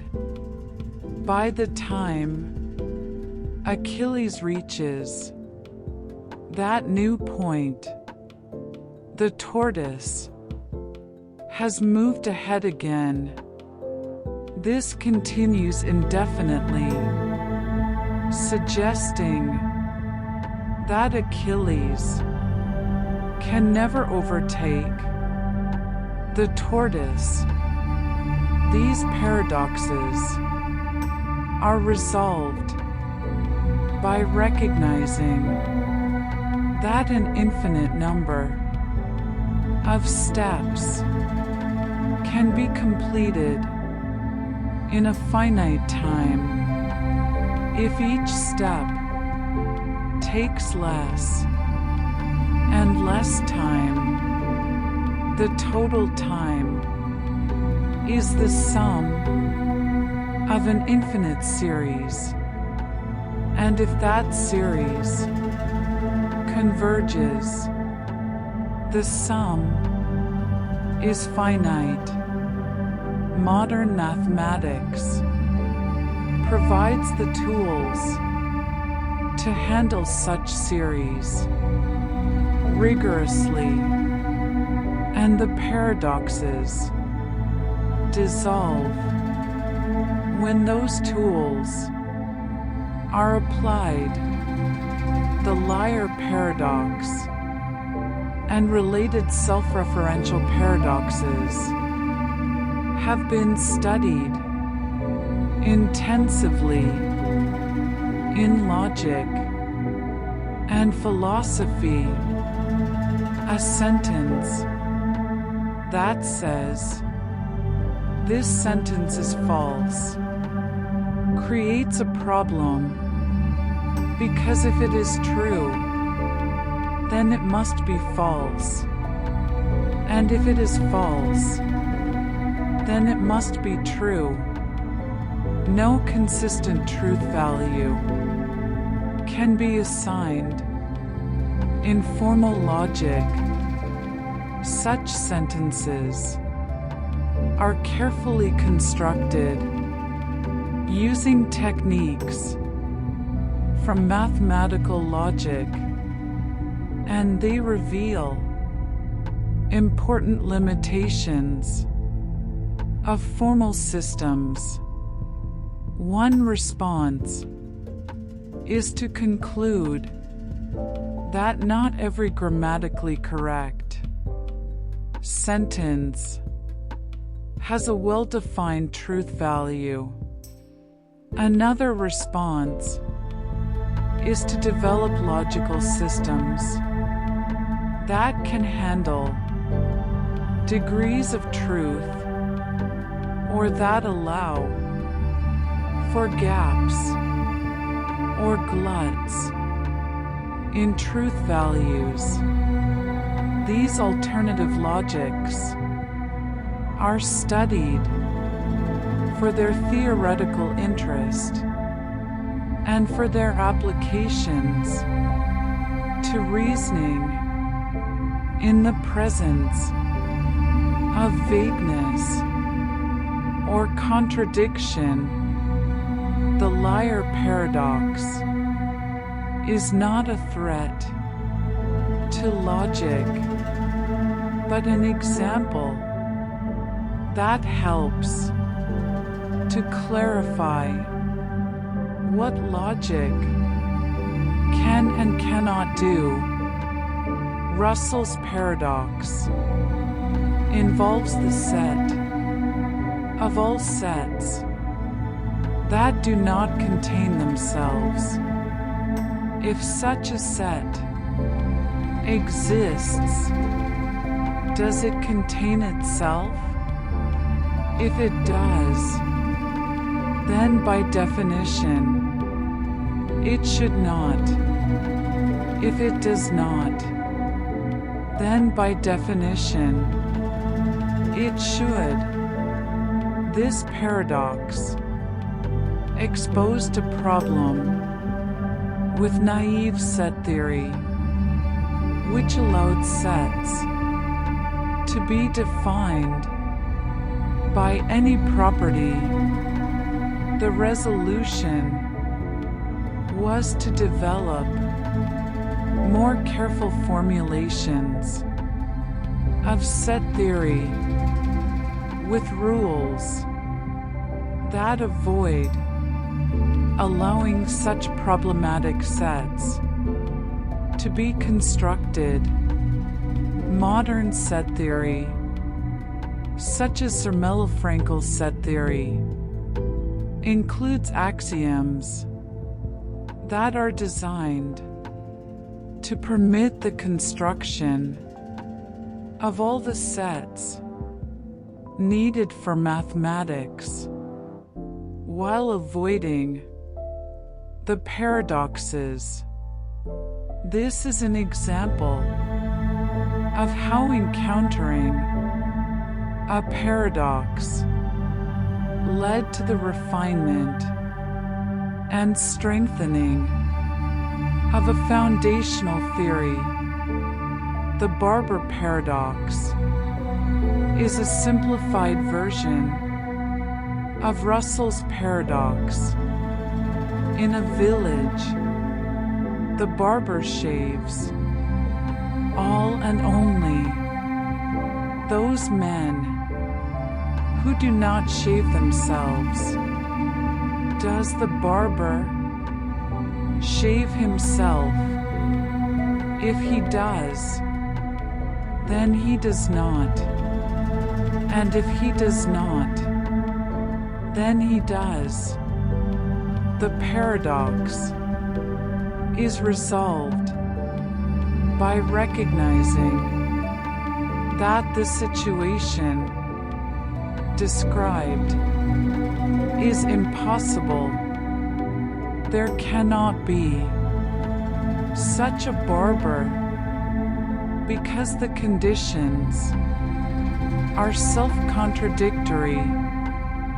This is not a failure of logic, but a demonstration that not every description corresponds to a possible situation.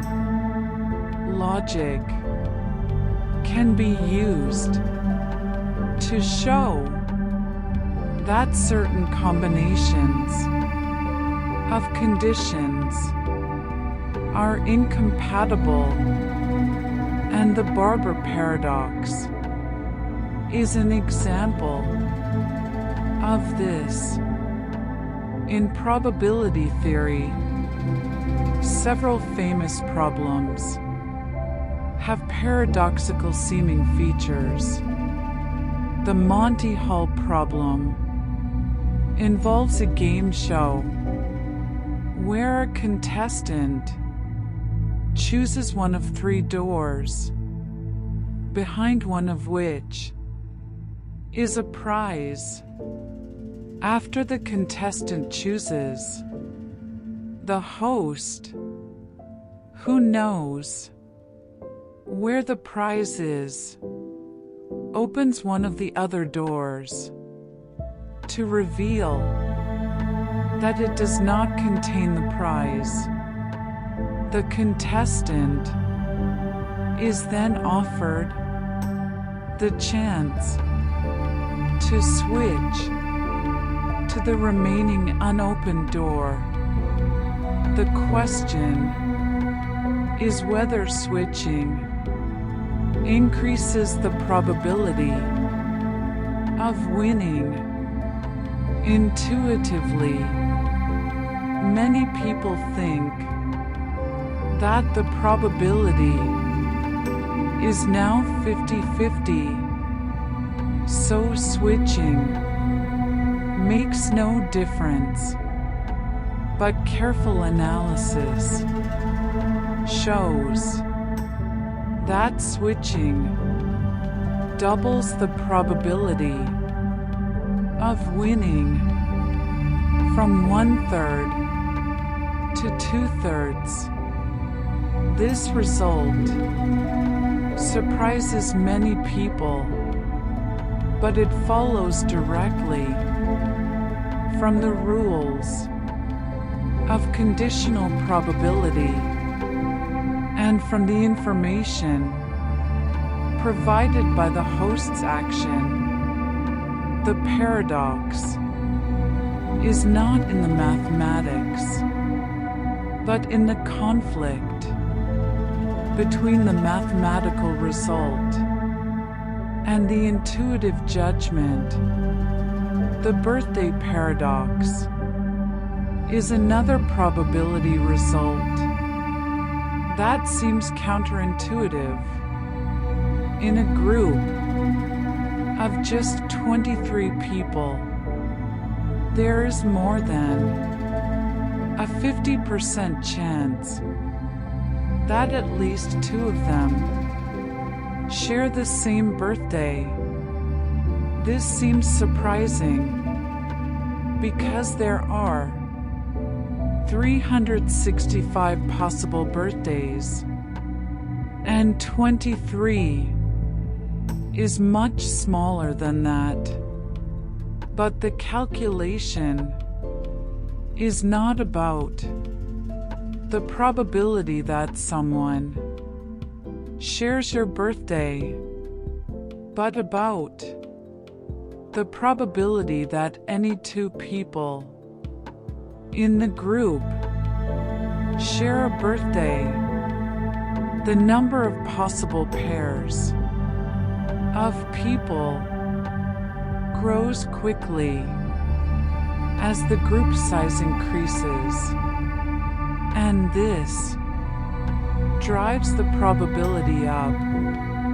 The result is not paradoxical, but it illustrates how probability can behave differently than intuition suggests, especially when dealing with combinations and multiple comparisons.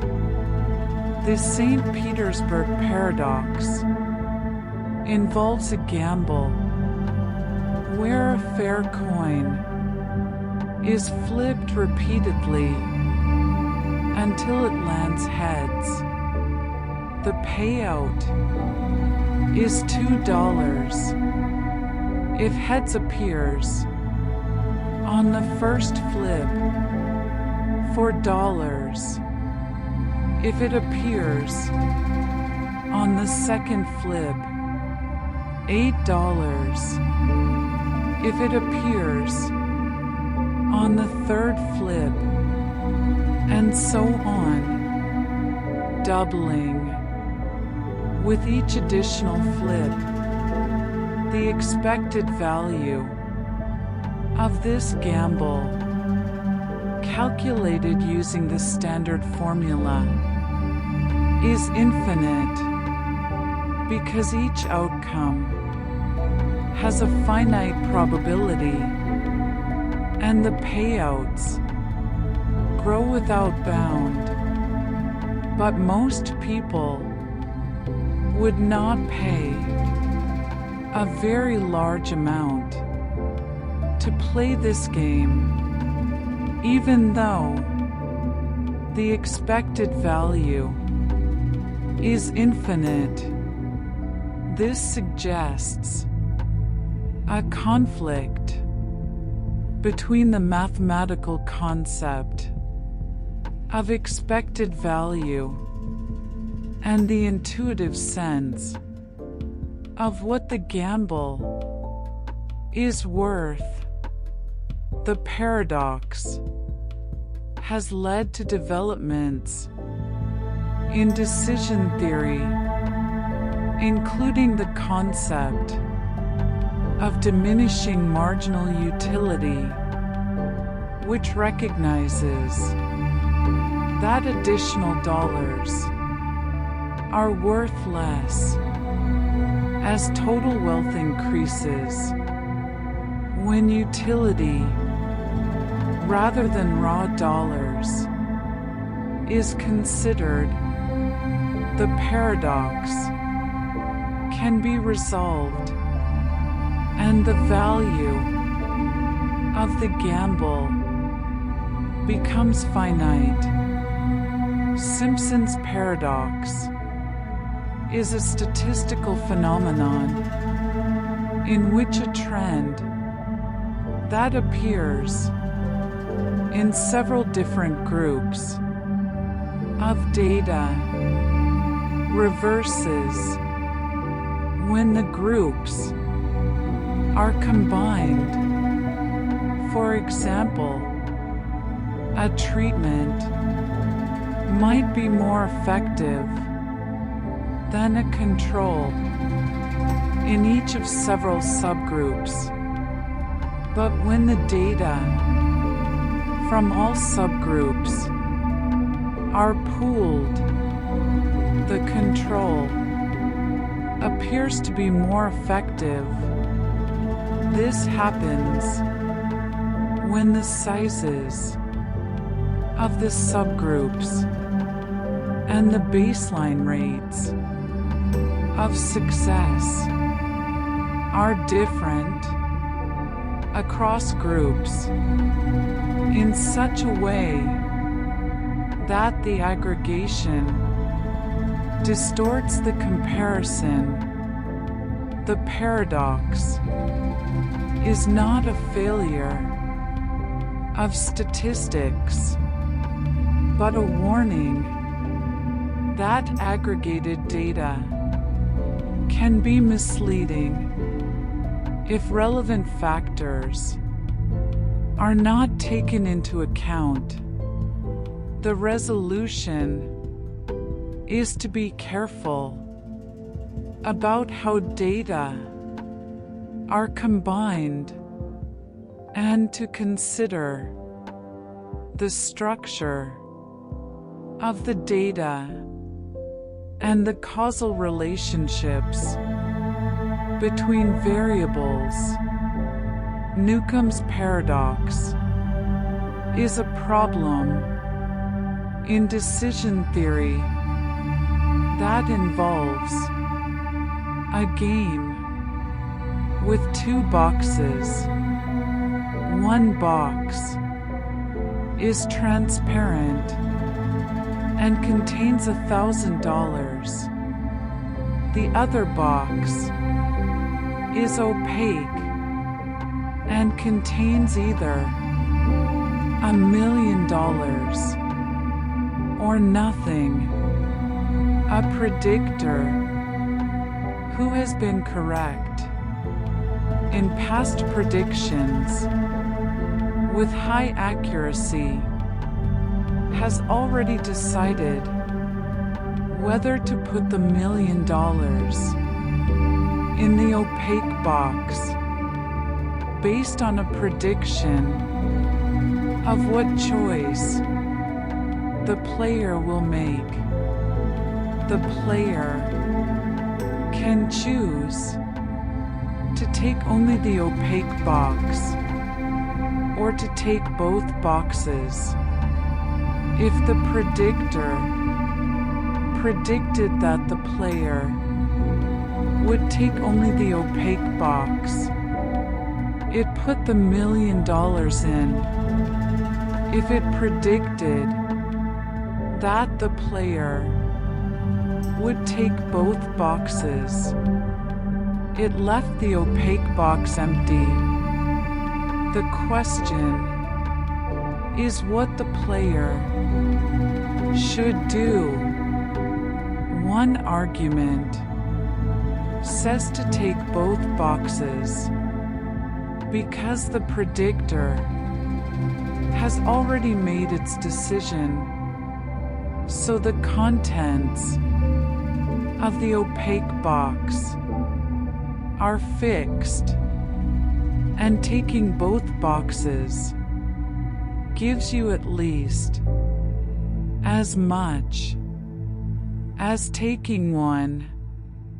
Another argument says to take only the opaque box because the predictor is accurate, and players who take only the opaque box tend to get the $1 million, while players who take both boxes tend to get only the 1,000.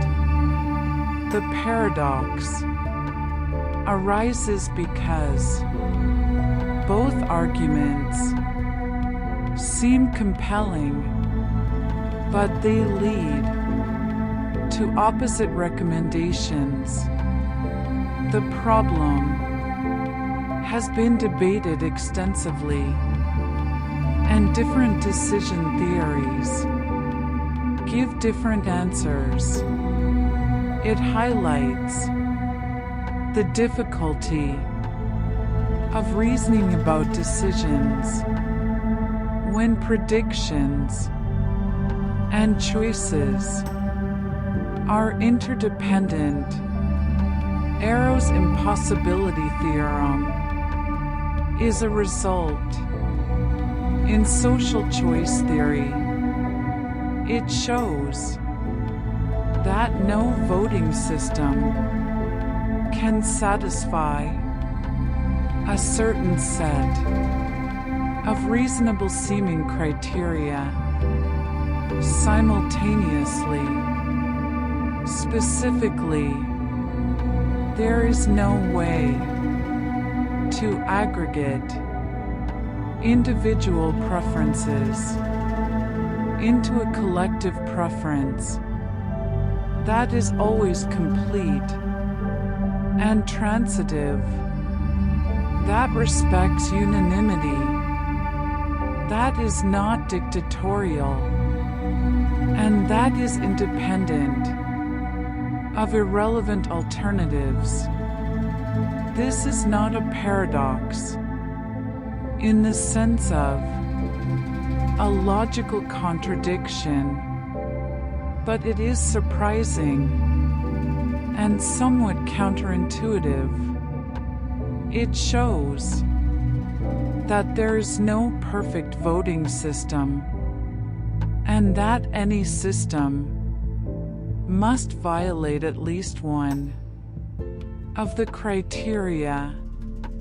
This has implications for political science and economics, and it illustrates how formal analysis can reveal fundamental limitations in systems that might seem straightforward.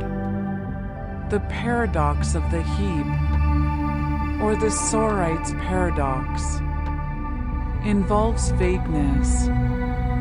In language, a single grain of sand is not a heap. Adding one grain to something that is not a heap does not make it a heap. But if you keep adding grains, one at a time, eventually you have something that clearly is a heap. Where is the boundary?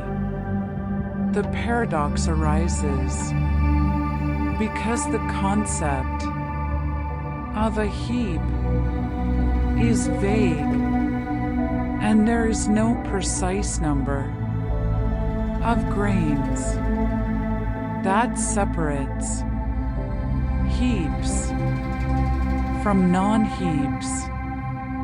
This is not a failure of logic, but a feature of how natural language works. Many everyday concepts are vague in this way, and dealing with vagueness is an important part of reasoning in practical contexts. Formal approaches to vagueness include fuzzy logic and supervaluationism, which provide different ways of handling borderline cases. The unexpected hanging paradox involves a prisoner who is told that they will be hanged at noon on one of the next 7 days, but that the execution will be a surprise. The prisoner reasons that they cannot be hanged on the 7th day because if they reach the evening of the 6th day without being hanged, they will know that the execution must be on the 7th day, and so it will not be a surprise. But if the 7th day is ruled out, the same reasoning rules out the 6th day, and then the 5th day, and so on, until all days are ruled out. The prisoner concludes that the execution cannot happen, but then, when it does happen, say on the 3rd day, it is indeed a surprise. The paradox is difficult to resolve cleanly, and there are various proposals for where the reasoning goes wrong. It involves subtle issues about knowledge, belief, and the structure of rational reasoning under uncertainty. The Raven paradox in philosophy of science involves the logic of confirmation. The statement, "all ravens are black," is logically equivalent to "all non-black things are non-ravens." Observing a black raven seems to provide some evidence for the first statement, but by the equivalence, observing a non-black non-raven, such as a white shoe, should also provide evidence for the statement. This seems absurd, because a white shoe has nothing to do with ravens. The paradox raises questions about how evidence relates to hypotheses and about the logic of inductive reasoning. Various resolutions have been proposed, including the idea that context and background information matter, or that the amount of evidence provided by a white shoe is extremely small, but not zero. The grandfather paradox is a thought experiment about time travel. If you travel back in time and prevent your grandfather from meeting your grandmother, then your parent would never be born, and neither would you. But if you were never born, you could not have traveled back in time to prevent the meeting. The paradox suggests that time travel to the past leads to contradictions. Some responses argue that time travel is impossible for this reason. Others propose that the timeline is fixed, and any attempt to change the past is already part of what happened, so you cannot actually prevent your own existence. Still others suggest that time travel might create branching timelines so that the past you change is in a different branch from the one you came from. These are speculative ideas, and time travel to the past remains entirely theoretical. The paradox is a useful tool for exploring the logical structure of causality and the consistency of physical theories. The grandfather paradox and similar time travel paradoxes highlight the importance of causal structure in physical theories. Causality, the idea that causes precede effects, and that changes propagate forward in time, is a fundamental feature of most physical theories. If time travel were possible, it would allow causal loops where an event is its own cause, or where effects precede their causes.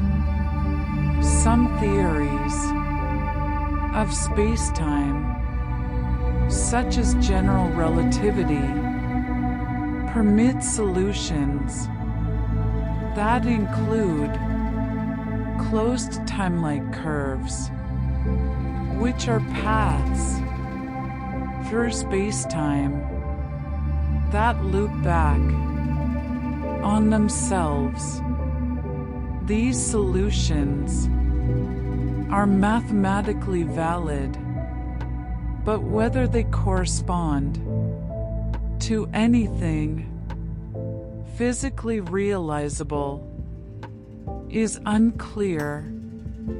Most physicists suspect that additional principles, such as those related to quantum mechanics or thermodynamics, would prevent such causal loops from forming in practice. Olber's paradox is a question about cosmology.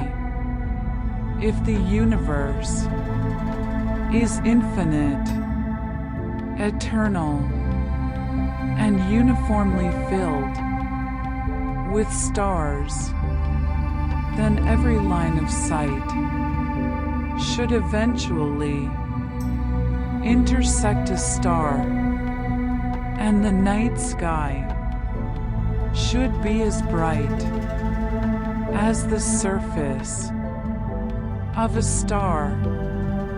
But the night sky is dark. This paradox was one of the clues that led to the understanding that the universe is not static and eternal, but expanding and finite in age.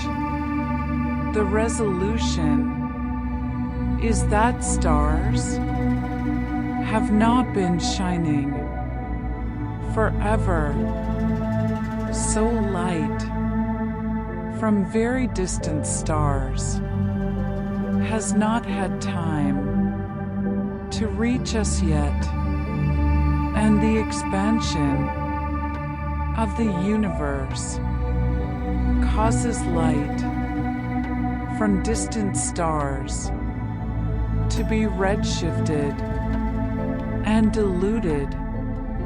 The darkness of the night sky is thus explained by the finite age and expansion of the universe, and the paradox is resolved by rejecting the assumption of a static, eternal universe. The paradox of enrichment in ecology is an observation that adding nutrients to an ecosystem, which might seem like it should support more life, can sometimes lead to instability and population crashes. This happens because the increased productivity can lead to faster population growth of predators, which then overconsume their prey, leading to a collapse of both populations.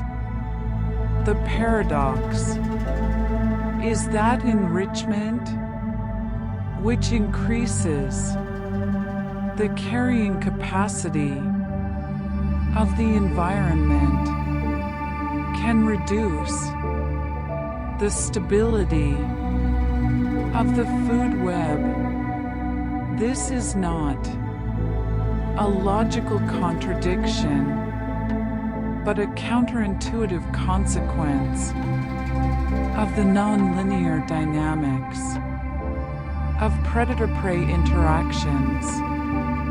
It illustrates how ecosystems can behave in complex and unexpected ways, and how interventions that seem beneficial can have unintended negative consequences. The Fermi paradox is the apparent contradiction between the high probability of extraterrestrial civilizations existing based on the number of stars and planets in the galaxy and the lack of evidence for such civilizations. If intelligent life is common, why have we not detected any signs of it? Many possible explanations have been proposed. Perhaps intelligent life is very rare. Perhaps civilizations tend to destroy themselves before they become detectable. Perhaps they are deliberately avoiding contact. Perhaps interstellar communication or travel is more difficult than we imagine. Perhaps we are looking in the wrong way or in the wrong places. The Fermi paradox is not a paradox in the logical sense, but a puzzle that highlights our uncertainty about the prevalence and behavior of extraterrestrial intelligence.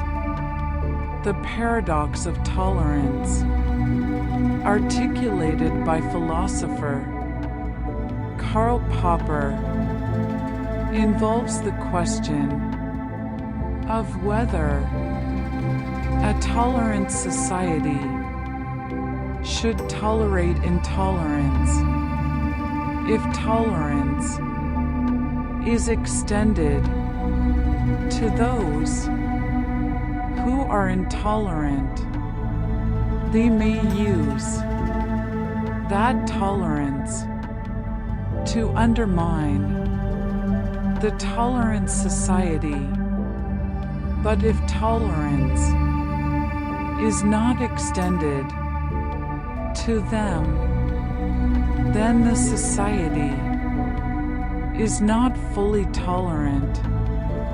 Popper's resolution was that a tolerant society must retain the right to defend itself against those who would destroy it, but should use suppression only as a last resort.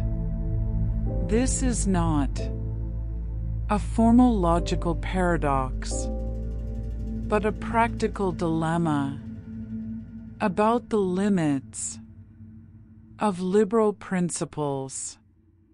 The Banach-Tarski paradox is a theorem in mathematics that states that a solid ball in three-dimensional space can be divided into a finite number of pieces, which can then be reassembled using only rotations and translations into two solid balls, each the same size as the original.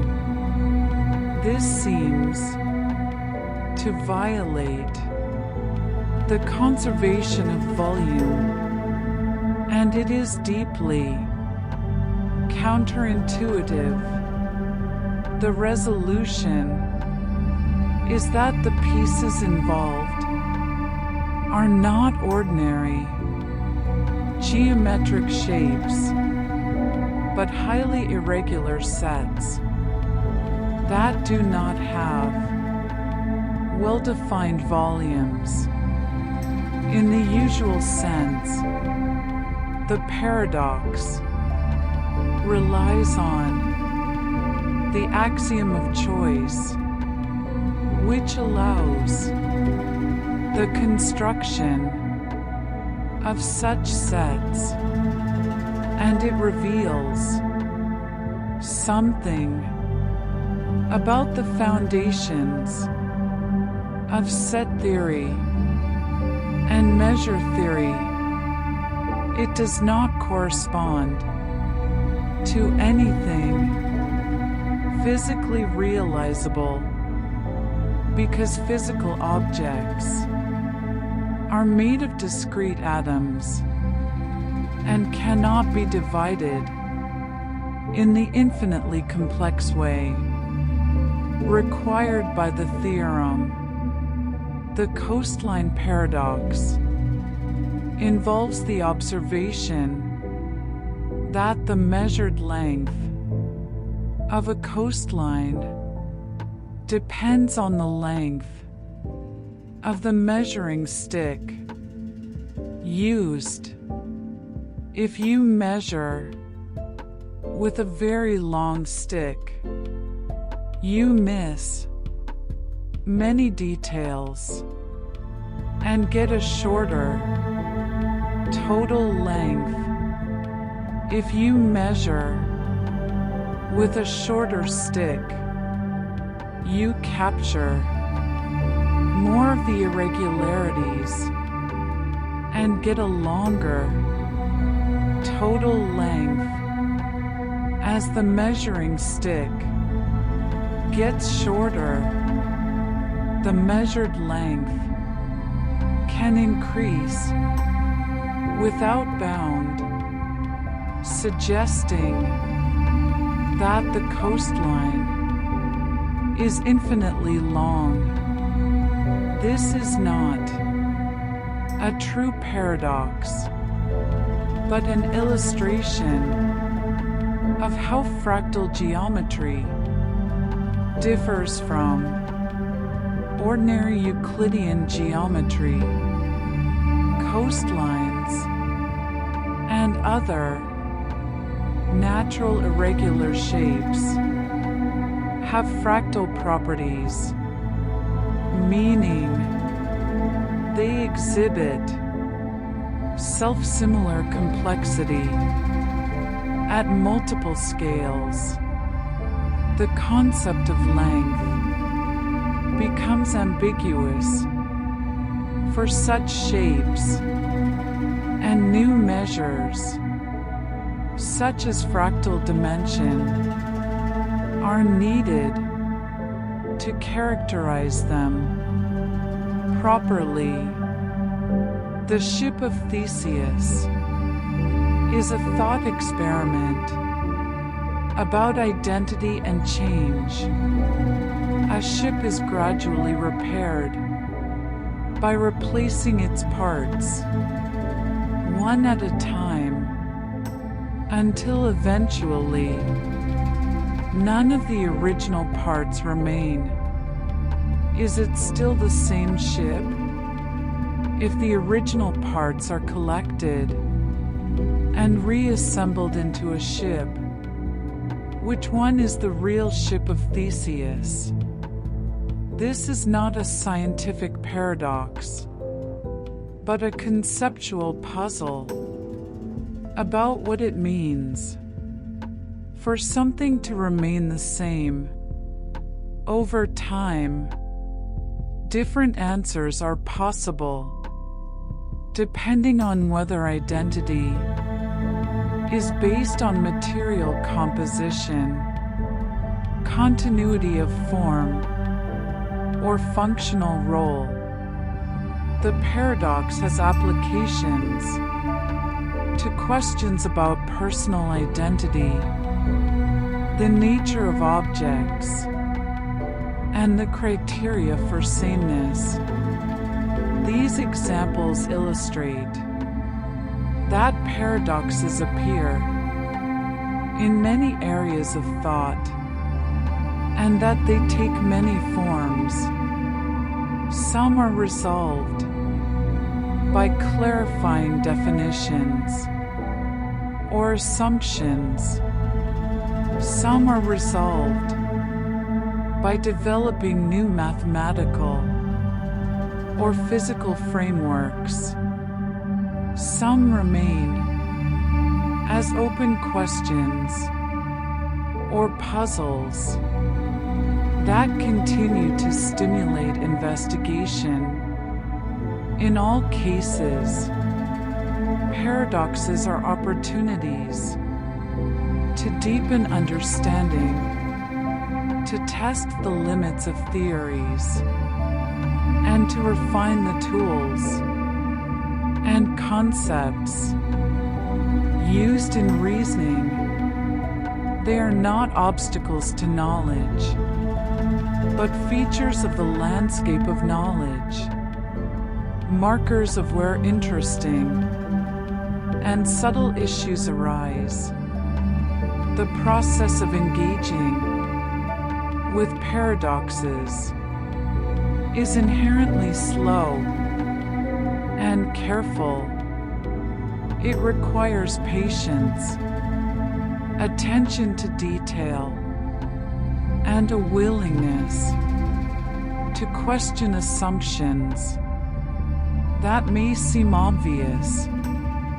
It requires constructing arguments step by step and checking each step for validity. It requires distinguishing between genuine contradictions and apparent contradictions that arise from ambiguity or misunderstanding. It requires recognizing when a problem is due to the limits of a framework and when it is due to an error in reasoning. All of this takes time and effort, but it is also calming and methodical, a kind of intellectual stillness in which clarity gradually emerges from confusion as understanding of paradoxes deepens. The sense of paradox often fades, replaced by a sense of structure and order. What once seemed contradictory becomes a stable feature of a well-understood system. What once seemed mysterious becomes a natural consequence of well-defined rules. The resolution of a paradox is not usually a dramatic revelation, but a quiet recognition that the pieces fit together. After all, that the apparent conflict was based on an incomplete view, and that consistency is restored when the view is completed. This is the nature of gradual reasoning, the slow accumulation of clarity through careful thought, the return to equilibrium through patient analysis. Paradoxes remind us that knowledge is not a fixed collection of facts, but a living process of inquiry, refinement, and correction. They remind us that even the most basic concepts, such as truth, number, space, time, and causality, have subtleties and depths that reward close examination.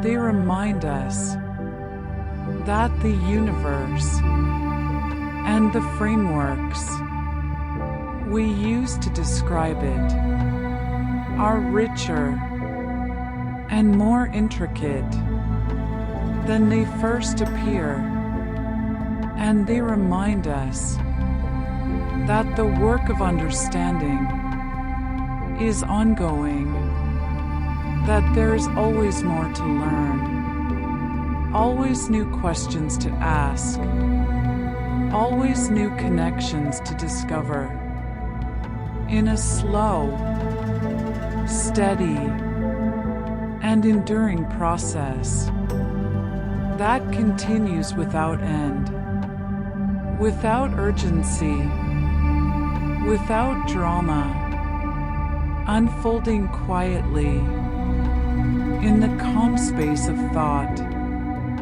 where logic and observation meet, where definitions stabilize, where assumptions become visible, where boundaries are traced, where conflicts dissolve, where understanding deepens, where knowledge accumulates, grain by grain, step by step, in a gradual movement toward greater clarity and coherence, a movement that has no final destination, no climax, no conclusion, but only the ongoing rhythm of inquiry, the gentle persistence of reason,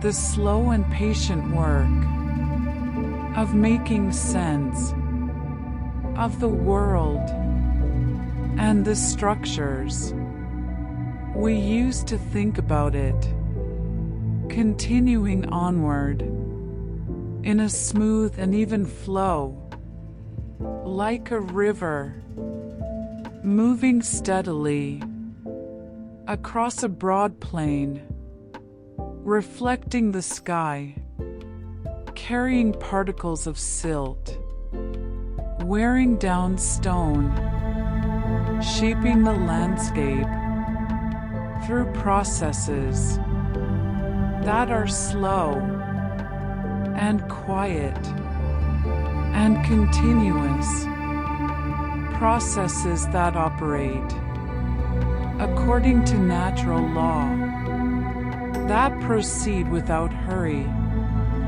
that unfold in their own time, creating patterns and forms through the simple and repeated application of basic principles, building complexity from simplicity, generating order from randomness, producing stable structures from dynamic processes, all while remaining calm, neutral, and methodical, all while maintaining a steady and unchanging pace, all while moving forward without variation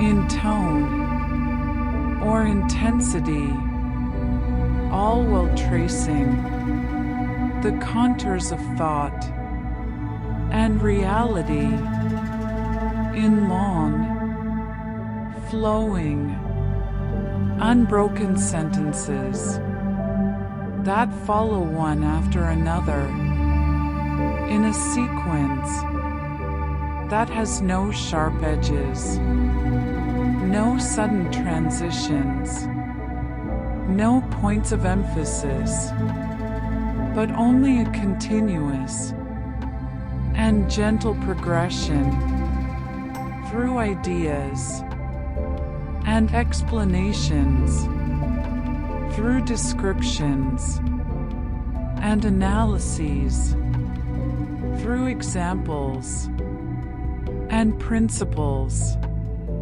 through frameworks and systems, through paradoxes and resolutions, through boundaries and continuities, through simplicity and complexity, through the finite and the infinite, through the certain and the uncertain, through the known and the unknown, through the familiar and the strange, through the intuitive and the counterintuitive, through the logical and the empirical, through the abstract and the concrete,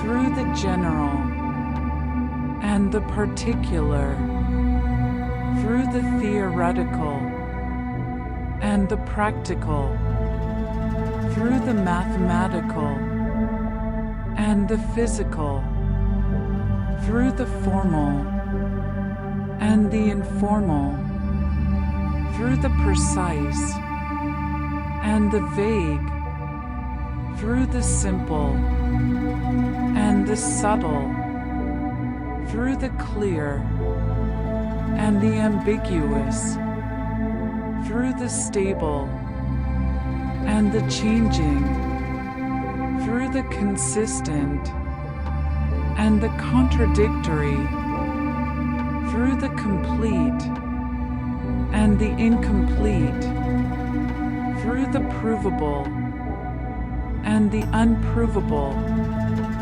through the decidable and the undecidable, through the measurable and the unmeasurable, through the observable and the unobservable, through the knowable and the unknowable, through all the variations and permutations of concepts and ideas that arise in the study of logic and mathematics and physics and all the sciences, moving steadily through this space without hurry, without excitement, without drama, without emotion, with only the calm and neutral and systematic exploration of how things are structured, how systems work, how assumptions shape conclusions, how definitions create boundaries, how rules generate consequences, how complexity emerges, how patterns form, how stability arises, how conflicts resolve, how knowledge progresses, how understanding deepens, all unfolding in a slow and gradual and quiet manner that supports rest, that invites calm, that encourages the mind to settle into a gentle rhythm, that allows thoughts to drift and soften, that creates a space of peace and stillness that maintains a consistent and soothing tone from beginning to end, from first word to last, across thousands upon thousands of words arranged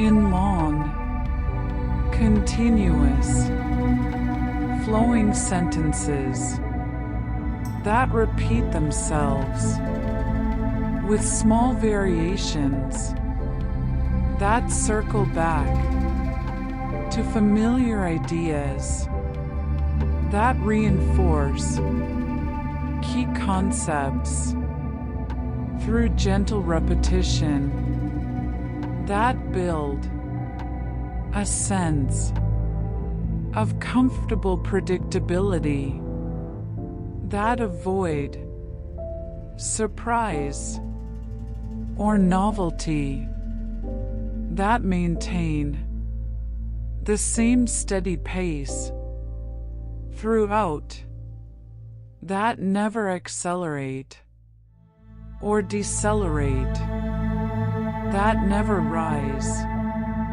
or fall in emphasis, that never introduce tension or release it, that simply continue onward in an unbroken stream of explanation and description, of analysis and exposition, of reasoning and reflection, all in service of understanding paradoxes as natural features of structured thinking, as products of system boundaries and definitional limits, as consequences of self-reference and infinite processes, as manifestations of measurement constraints and frame dependence, as illustrations of how logic and observation interact, as demonstrations of how assumptions shape conclusions, as examples of how clarity emerges through careful analysis, as instances of how knowledge progresses through refinement, as markers of where systems reach their limits, as opportunities to deepen understanding, as features rather than flaws, as calm rather than threatening, as ordinary rather than extraordinary, as part of the quiet landscape of science and mathematics and logic, existing alongside all the other stable and well understood elements of these fields, neither more nor less important, neither more nor less interesting, simply present, simply there, simply part of the structure, part of the order, part of the pattern, part of the ongoing process of inquiry and reasoning, part of the slow accumulation of knowledge, part of the gradual increase in clarity, part of the return to equilibrium, part of the maintenance of coherence, part of the preservation of consistency, part of the respect for logic, part of the attention to evidence, part of the refinement of definitions, part of the questioning of assumptions, part of the recognition of boundaries, part of the exploration of limits, part of the understanding of structure, continuing without end, without conclusion, without climax, without resolution in the dramatic sense, but only in the quiet sense of conflicts dissolving, of tensions easing, of pieces fitting together, of understanding settling into place, of thoughts becoming calm, of mind becoming still, of breath becoming slow, of awareness becoming soft, of the day ending, of rest approaching, of sleep drawing near. As the long and gentle explanation continues to unfold, as the words flow onward in their steady rhythm, as the ideas repeat and vary and circle back, as the tone remains constant and calm, as the pace remains even and slow, as all urgency fades, as all excitement drains away, as all that remains is the quiet voice describing how paradoxes arise and how they are understood, how they reflect system structure, how they reveal boundaries, how they respond to careful analysis, how they dissolve under scrutiny, how they become ordinary, how they become familiar, how they lose their mystery, how they settle into the background, how they take their place among all the other features of knowledge and reasoning, neither threatening nor thrilling, neither frightening nor inspiring, simply there, simply present, simply part of the landscape.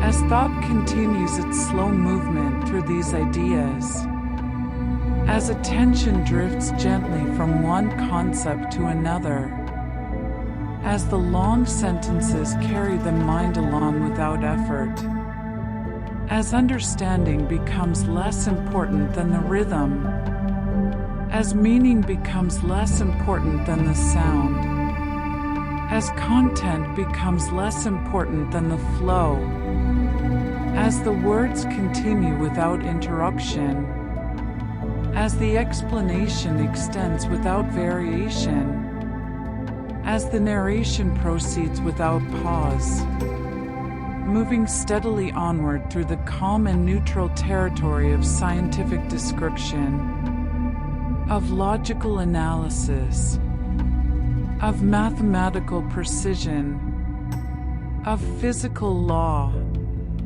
of careful reasoning, of gradual understanding, of slow refinement, of quiet progress, of gentle clarification, of peaceful resolution, of restful equilibrium, of final stillness, As the flow continues, as the voice continues, as the words continue, onward into calm, into quiet, into rest, into sleep. And now, as the mind continues its quiet wandering through loops and limits and gentle questions, there is nowhere you need to resolve, nothing more to prove, nothing to untangle. This moment is complete.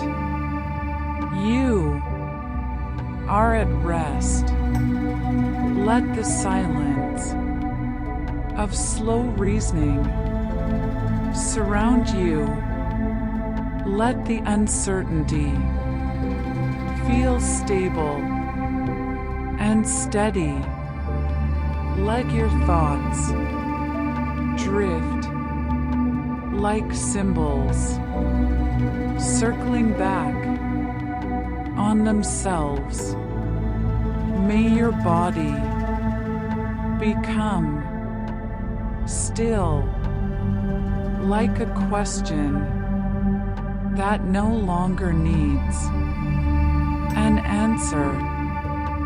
May your breath move slowly and evenly, like time passing between ideas. May your mind float without effort as meanings softly fade into one another, as understanding settles into calm. You may drift just as gently into sleep, and when morning comes, may you rise clear, balanced, and quiet, carrying a soft sense of boundaries and possibilities. Good night, and rest within the steady logic